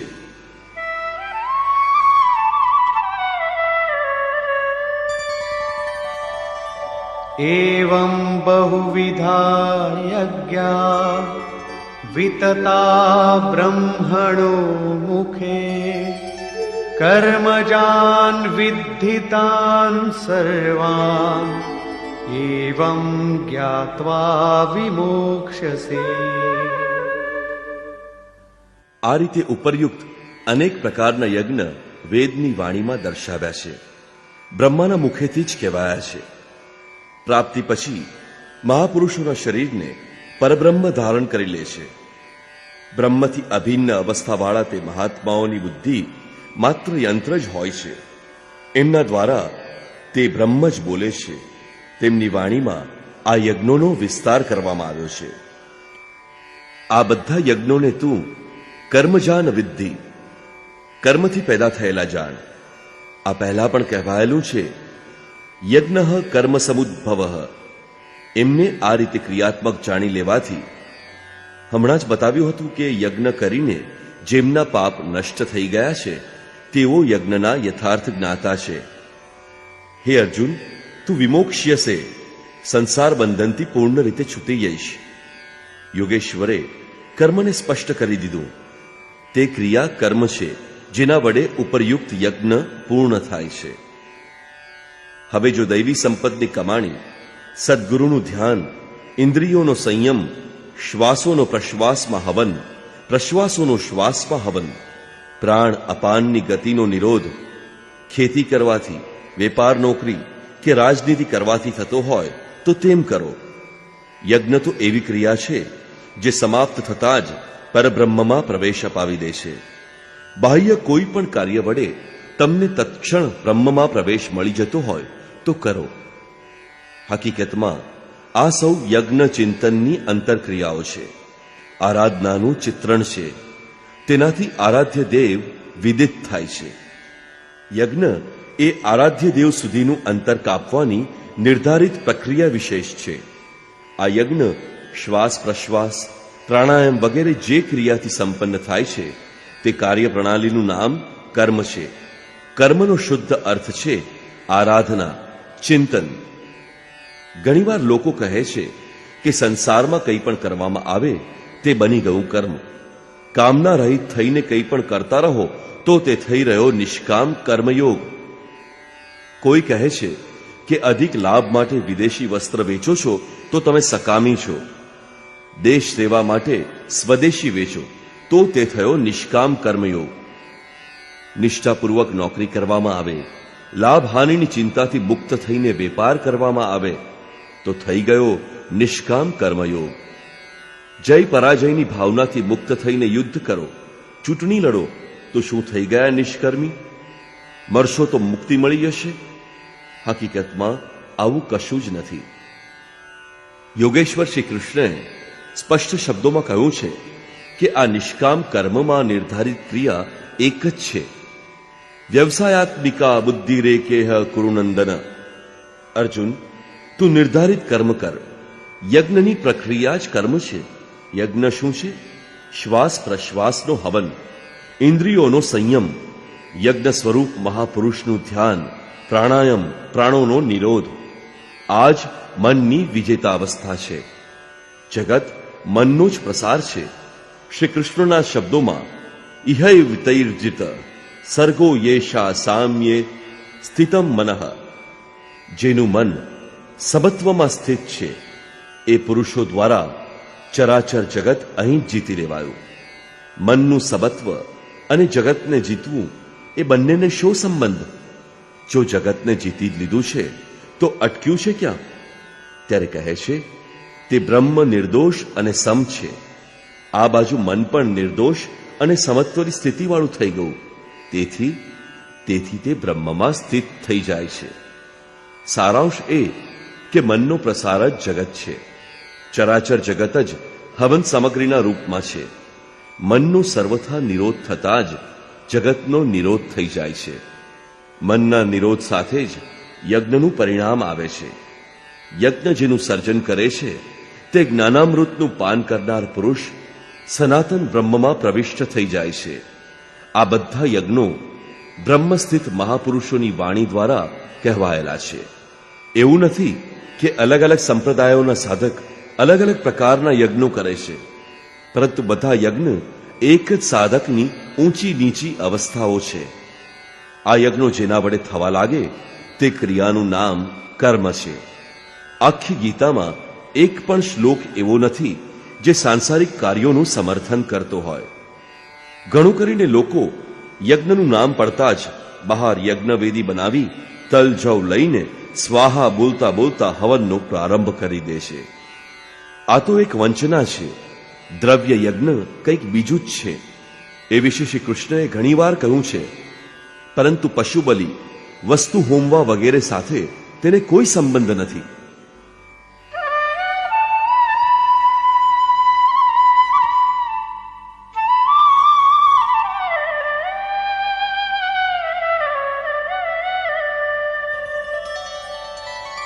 श्रेयान् द्रव्यमयाद्यज्ञात् ज्ञानयज्ञः परन्तप सर्वं कर्माखिलं पार्थ ज्ञाने परिसमाप्यते. અર્જુન, સાંસારિક દ્રવ્યોથી સિદ્ધ થનારા યજ્ઞ કરતા જ્ઞાન યજ્ઞ, જેનું પરિણામ જ્ઞાન એટલે કે સાક્ષાત્કાર છે, યજ્ઞ જેનું સર્જન કરે છે, તે અમૃત તત્વને જાણવાનું નામ જ્ઞાન છે. અને એવો યજ્ઞ શ્રેયસ્કર છે, પરમ કલ્યાણકારી છે. હે પાર્થ, બધા કર્મો જ્ઞાનમાં પૂરા થઈ જાય છે. પરિસમાપ્યતે, સારી રીતે સમાપિત થઈ જાય છે. જ્ઞાન યજ્ઞની પરાકાષ્ઠા છે. એ પછી કર્મ કરવાથી ન તો કોઈ લાભ છે અને છોડી દેવાથી એ મહાપુરુષને ન તો કોઈ નુકસાન છે. આ રીતે ભૌતિક દ્રવ્યોથી થનારા યજ્ઞ પણ યજ્ઞ છે, પરંતુ એ યજ્ઞની તુલનામાં જેનું પરિણામ સાક્ષાત્કાર છે તે જ્ઞાન યજ્ઞની અપેક્ષા ખૂબ ઓછી છે. તમે કરોડોનું હવન કરો, સેંકડો યજ્ઞવેદી બનાવો, સન્માર્ગે દ્રવ્ય ખર્ચ કરો, સાધુ સંત મહાપુરુષોની સેવામાં દ્રવ્ય વાપરો, પરંતુ તે જ્ઞાન યજ્ઞની અપેક્ષાએ અલ્પ છે. વાસ્તવમાં શ્રી કૃષ્ણએ હમણાં જ બતાવી દીધું છે તેમ યજ્ઞ શ્વાસ પ્રશ્વાસનો છે, ઇન્દ્રિયના સંયમનો છે, મનના નિરોધનો છે. આ યજ્ઞને પ્રાપ્ત ક્યાંથી કરી શકાય? તેનો વિધિ ક્યાંથી શીખવા મળે? મંદિરો, મસ્જિદો, દેવળોમાંથી મળશે કે પુસ્તકોમાંથી? તીર્થયાત્રાઓમાંથી મળશે કે સ્નાન કરવાથી? શ્રી કૃષ્ણ કહે છે, ના, તેનો એક જ સ્ત્રોત છે, તત્વસ્થિત મહાપુરુષ. જેમ કે તદ્વિદ્ધિ પ્રણિપાતેન પરિપ્રશ્નેન સેવયા ઉપદેક્ષન્તિ તે જ્ઞાનમ જ્ઞાનિનસ્તત્વદર્શિનઃ. માટે અર્જુન, તું તત્વદર્શી મહાપુરુષ પાસે જઈને સારી પેઠે પ્રણત બનીને, દંડવત પ્રણામ કરીને, અહંકાર ત્યાગીને, શરણે જઈને, સારી રીતે સેવા કરીને, નિષ્કપટ ભાવથી પ્રશ્ન કરીને તું આ જ્ઞાનને જાણ. તે તત્વને જાણનાર જ્ઞાનીજનો તને તે જ્ઞાનનો ઉપદેશ કરશે, સાધના પથ ઉપર ચલાવશે. સમર્પિત ભાવથી સેવા કરવાથી જ આ જ્ઞાનને શીખવાની ક્ષમતા આવે છે. તત્વદર્શી મહાપુરુષ પરમતત્વ પરમાત્માનું પ્રત્યક્ષ દિગ્દર્શન કરનારા છે. તે યજ્ઞના વિધિ વિશેષના જ્ઞાતા છે અને તે જ તમને પણ શીખવશે. જો અન્ય યજ્ઞ હોત તો જ્ઞાની તત્વદર્શીની શી આવશ્યકતા હતી? અર્જુન તો સ્વયં ભગવાનની સામે જ ઉભો હતો. ભગવાન તેને તત્વદર્શી પાસે કેમ મોકલે છે? હકીકતમાં શ્રી કૃષ્ણ એક યોગી હતા. તેમનો આશય એ છે કે આજે તો અનુરાગી અર્જુન મારી સમક્ષ ઉપસ્થિત છે. ભવિષ્યમાં અનુરાગીઓને ક્યાંક ભ્રમ ન થઈ જાય કે શ્રી કૃષ્ણ તો ચાલ્યા ગયા, હવે કોને શરણે જઈએ? માટે એમને સ્પષ્ટ કર્યું કે તત્વદર્શી પાસે જાઓ, તે જ્ઞાની જન જ તને ઉપદેશ આપશે. અને યજ્ઞાત્વા ન પુનર્મોહમ એવં યાસ્યસી પાંડવ યેન ભૂતાન્યશેષેણ દ્રક્ષ્યસ્યાત્મન્યથો મયી. તે જ્ઞાનને તેમના દ્વારા સારી રીતે સમજીને તું ફરી પાછો મોહને પ્રાપ્ત નહીં થાય. એમણે આપેલા જ્ઞાનથી તે પ્રમાણે ચાલતા તું પોતાના આત્મામાં જ સંપૂર્ણ ભૂતોને જોઈશ, અર્થાત બધા જ પ્રાણીઓમાં આ જ આત્માને વ્યાપેલો જોઈશ.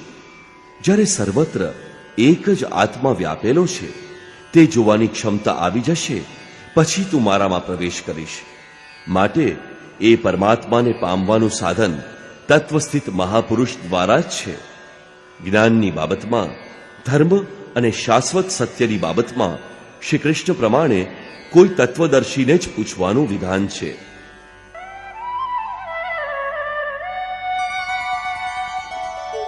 अपि चेदसि पापेभ्यः सर्वेभ्यः पापकृत्तमः सर्वं ज्ञानप्लवेनैव वृजिनं सन्तरिष्यसि.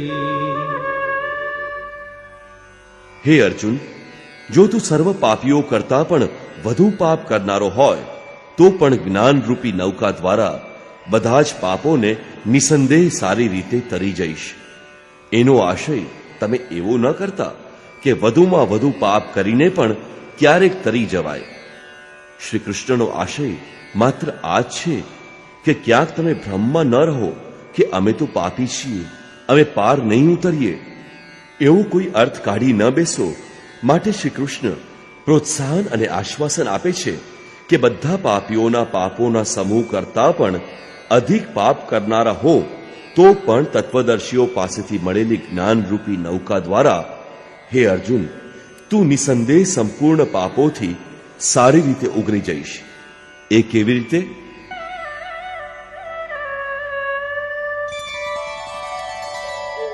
यथैधांसि समिद्धोऽग्निः भस्मसात् कुरुतेऽर्जुन ज्ञानाग्निः सर्वकर्माणि भस्मसात् कुरुते तथा. હે અર્જુન, જે રીતે પ્રજ્વલિત અગ્નિ ઈંધણને ભસ્મ કરી દે છે, ઠીક એ જ રીતે જ્ઞાનરૂપી અગ્નિ સર્વ કર્મોને ભસ્મ કરી દે છે. જ્યાં યજ્ઞમાં પ્રવેશ મળે એવી આ યજ્ઞની પ્રવેશિકા નથી, પરંતુ આ જ્ઞાન અર્થાત સાક્ષાત્કારની પરાકાષ્ઠાનું ચિત્રણ છે. એમાં પ્રથમ વિજાતીય કર્મ ભસ્મ થાય છે અને પછી પ્રાપ્તિની સાથે ચિંતન કર્મ પણ એમાં વિલય થઈ જાય છે.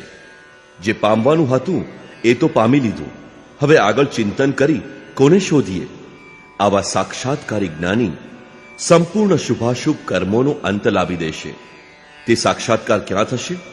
બહાર થશે કે અંદર? આ વિશે ભગવાન કહે છે,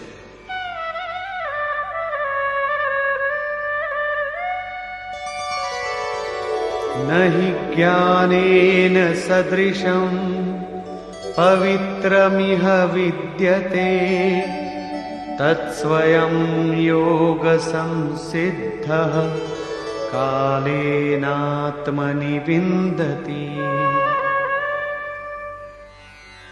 આ સંસારમાં જ્ઞાન સમાન પવિત્ર નિસંદેહ અન્ય કંઈ જ નથી. એ જ્ઞાન સાક્ષાત્કારનો તું પોતે, બીજો નહીં. યોગની પરિપક્વ અવસ્થામાં, આરંભમાં નહીં, પોતાના આત્માની અંતર્ગત હૃદય દેશમાં જ અનુભવ કરીશ, બહાર નહીં. આ જ્ઞાન માટે યોગ્યતા અપેક્ષિત છે. યોગેશ્વરના શબ્દોમાં,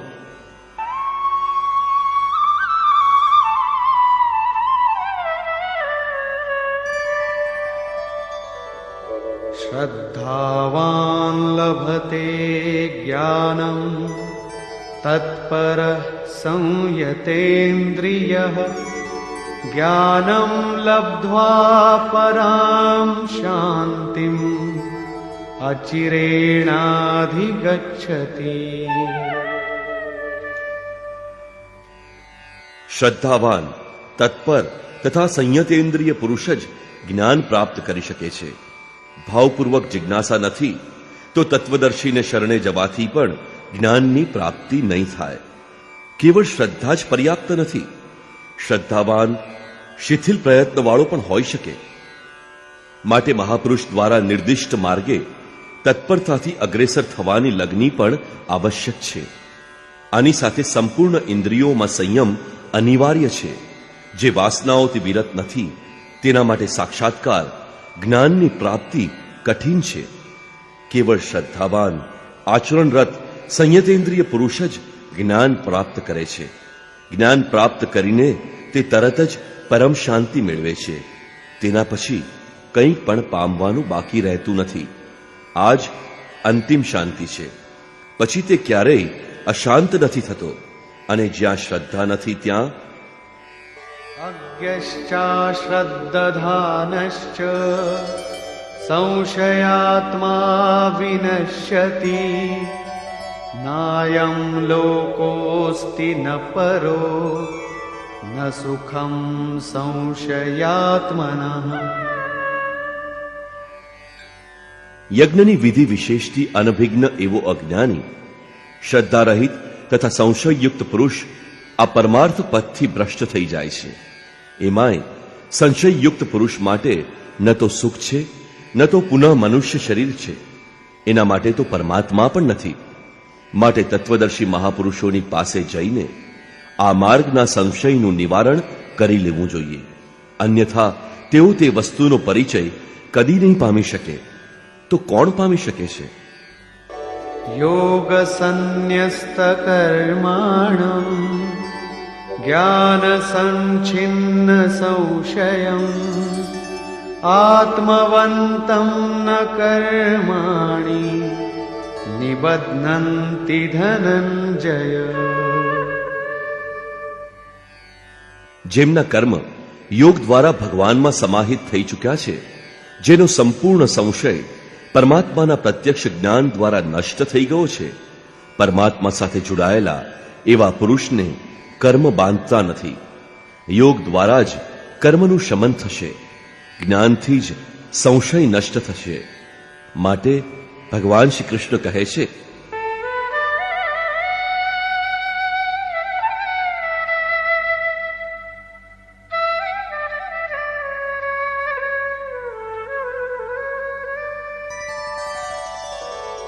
તસ્માદજ્ઞાનસંભૂતં હૃત્સ્થં જ્ઞાનાસીનાત્મનઃ ચિત્વૈनं સંશયં યોગં આતિષ્ઠોત્તિષ્ઠ ભારત. ભરતવંશી અર્જુન, તું યોગમાં સ્થિર થા અને અજ્ઞાનમાંથી ઉત્પન્ન થયેલા હૃદયમાં રહેલા પોતાના આ સંશયને જ્ઞાનરૂપી તલવારથી કાપ. યુદ્ધ માટે ઊભો થા. જ્યારે સાક્ષાત્કારમાં બાધક સંશયરૂપી શત્રુ મનની અંદર હોય ત્યારે બહાર કોઈ કોઈની જોડે શા માટે લડે? વસ્તુત તમે જ્યારે ચિંતન માર્ગ ઉપર ચાલતા થાઓ ત્યારે સંશયથી ઉત્પન્ન બાહ્ય પ્રવૃત્તિઓ અડચણના રૂપે થાય એ સ્વાભાવિક છે. તે શત્રુના રૂપે ભયંકર આક્રમણ કરે છે. સંયમની સાથે યજ્ઞના વિધિ વિશેષનું આચરણ કરતા આ વિકારોથી પાર પામવું એ જ યુદ્ધ છે. એનું પરિણામ પરમ શાંતિ છે. આ જ અંતિમ વિજય છે, જેની પાછળ કદી હાર નથી હોતી. નિષ્કર્ષ, આ અધ્યાયના આરંભમાં યોગેશ્વર શ્રી કૃષ્ણએ કહ્યું કે આ યોગ મેં આરંભમાં સૂર્યને કહ્યો, સૂર્યએ મનુને અને મનુએ ઇક્ષ્વાકુને કહ્યો, પછી રાજર્ષિઓએ જાણ્યો, મેં અથવા તો અવ્યક્ત સ્થિતિવાળાઓએ કહ્યો. મહાપુરુષ પણ અવ્યક્ત સ્થિતિવાળા જ છે. શરીર તો તેમના રહેવાના મકાન જેવું છે. આવા મહાપુરુષની વાણીમાં પરમાત્મા જ પ્રવાહિત થાય છે. આવા કોઈ મહાપુરુષ દ્વારા યોગ સૂર્ય દ્વારા સંચારિત હોય છે. તે પરમ પ્રકાશ રૂપનો પ્રસાર સુરાના અંતરાલમાં હોય છે. માટે સુરામાં સંચિત હોવાથી સમય થતાં તે જ મનમાં સંકલ્પ બનીને આવી જાય છે. એની મહત્તા સમજવાથી મનમાં તે વાક્ય પ્રત્યે ઈચ્છા જાગૃત થાય છે અને યોગ કાર્યનું રૂપ લઈ લે છે. ક્રમશઃ ઉત્થાન કરતા આ યોગ રિદ્ધિઓ સિદ્ધિઓની રાજર્ષિત્વ શ્રેણી સુધી પહોંચ્યા પછી નષ્ટ થવાની સ્થિતિ સુધી જઈ પહોંચે છે. પરંતુ જે પ્રિય ભક્ત છે, અનન્ય સખા છે, તેને મહાપુરુષ જ સંભાળી લે છે. અર્જુને ભગવાનને એવું પૂછ્યું કે તમારો જન્મ તો હાલમાં થયો છે. એવો પ્રશ્ન શ્રી કૃષ્ણને કરવાથી યોગેશ્વર શ્રી કૃષ્ણએ કહ્યું કે અવ્યક્ત, અવિનાશી, અજન્મા અને સંપૂર્ણ ભૂતોમાં પ્રવાહિત થવા છતાં પણ આત્મમાયા યોગ પ્રક્રિયા દ્વારા પોતાની ત્રિગુણમયી પ્રકૃતિને વશમાં કરીને હું પ્રકટ થાઉં છું. પ્રકટ થઈને કરો છો શું? સાધ્ય વસ્તુઓને પરિત્રાણ આપવા તથા જેના વડે દોષ ઉત્પન્ન થાય છે તેનો વિનાશ કરવા માટે, પરમ ધર્મ પરમાત્માને સ્થિર કરવા માટે હું આરંભથી પૂર્તિ પર્યંત પેદા થઉં છું. મારો તે જન્મ અને કર્મ દિવ્ય છે, એને કેવળ તત્વદર્શી જ જાણી શકે છે. ભગવાનનો આવિર્ભાવ તો કળિયુગની અવસ્થાથી થઈ જાય છે. જો સાચી લગ્ની હોય તો, પરંતુ આરંભિક સાધક સમજી નથી શકતો કે આ ભગવાન બોલી રહ્યા છે કે માત્ર સંકેત મળે છે. આકાશમાંથી કોણ બોલે છે? મહારાજજી બતાવતા હતા કે જ્યારે ભગવાન કૃપા કરે છે ત્યારે આત્મા રથી બની જાય છે. તે થાંભલામાંથી, વૃક્ષમાંથી, પાંદડાઓમાંથી, શૂન્યમાંથી દરેક સ્થાનથી બોલે છે અને સાંભળે છે. ઉત્થાન થતા થતા જ્યારે પરમતત્વો પરમાત્મા વિદિત થઈ જાય ત્યારે સ્પર્શ થતાની સાથે જ એ સ્પષ્ટ સમજી જાય છે. માટે હે અર્જુન, મારા એ સ્વરૂપને તત્વદર્શીઓએ જોયું અને મને જાણીને તે તત્ક્ષણ મારામાં પ્રવિષ્ટ થઈ જાય છે, જ્યાંથી ફરીથી એમનું આવાગમન થતું નથી. આ રીતે તેમણે ભગવાનના આવિર્ભાવનો વિધિ બતાવ્યો કે તેઓ કોઈ અનુરાગીના હૃદયની અંદર હોય છે, બહાર કદાપી નહીં. શ્રી કૃષ્ણએ બતાવ્યું કે મને કર્મ બાંધતા નથી અને આ સ્તર પરથી જે માને છે તેને પણ કર્મ બાંધતા નથી. આ જ સમજીને મુમુક્ષુ પુરુષોએ કર્મનો આરંભ કર્યો હતો કે એ સ્તરે જાણીશું. તો જેમ શ્રી કૃષ્ણ એ જ રીતે એ સ્તરથી જાણનારા તે પુરુષ અને જાણી લેવાથી તેવો જ મુમુક્ષુ અર્જુન. આ ઉપલબ્ધિ નિશ્ચિત છે જો યજ્ઞ કરવામાં આવે.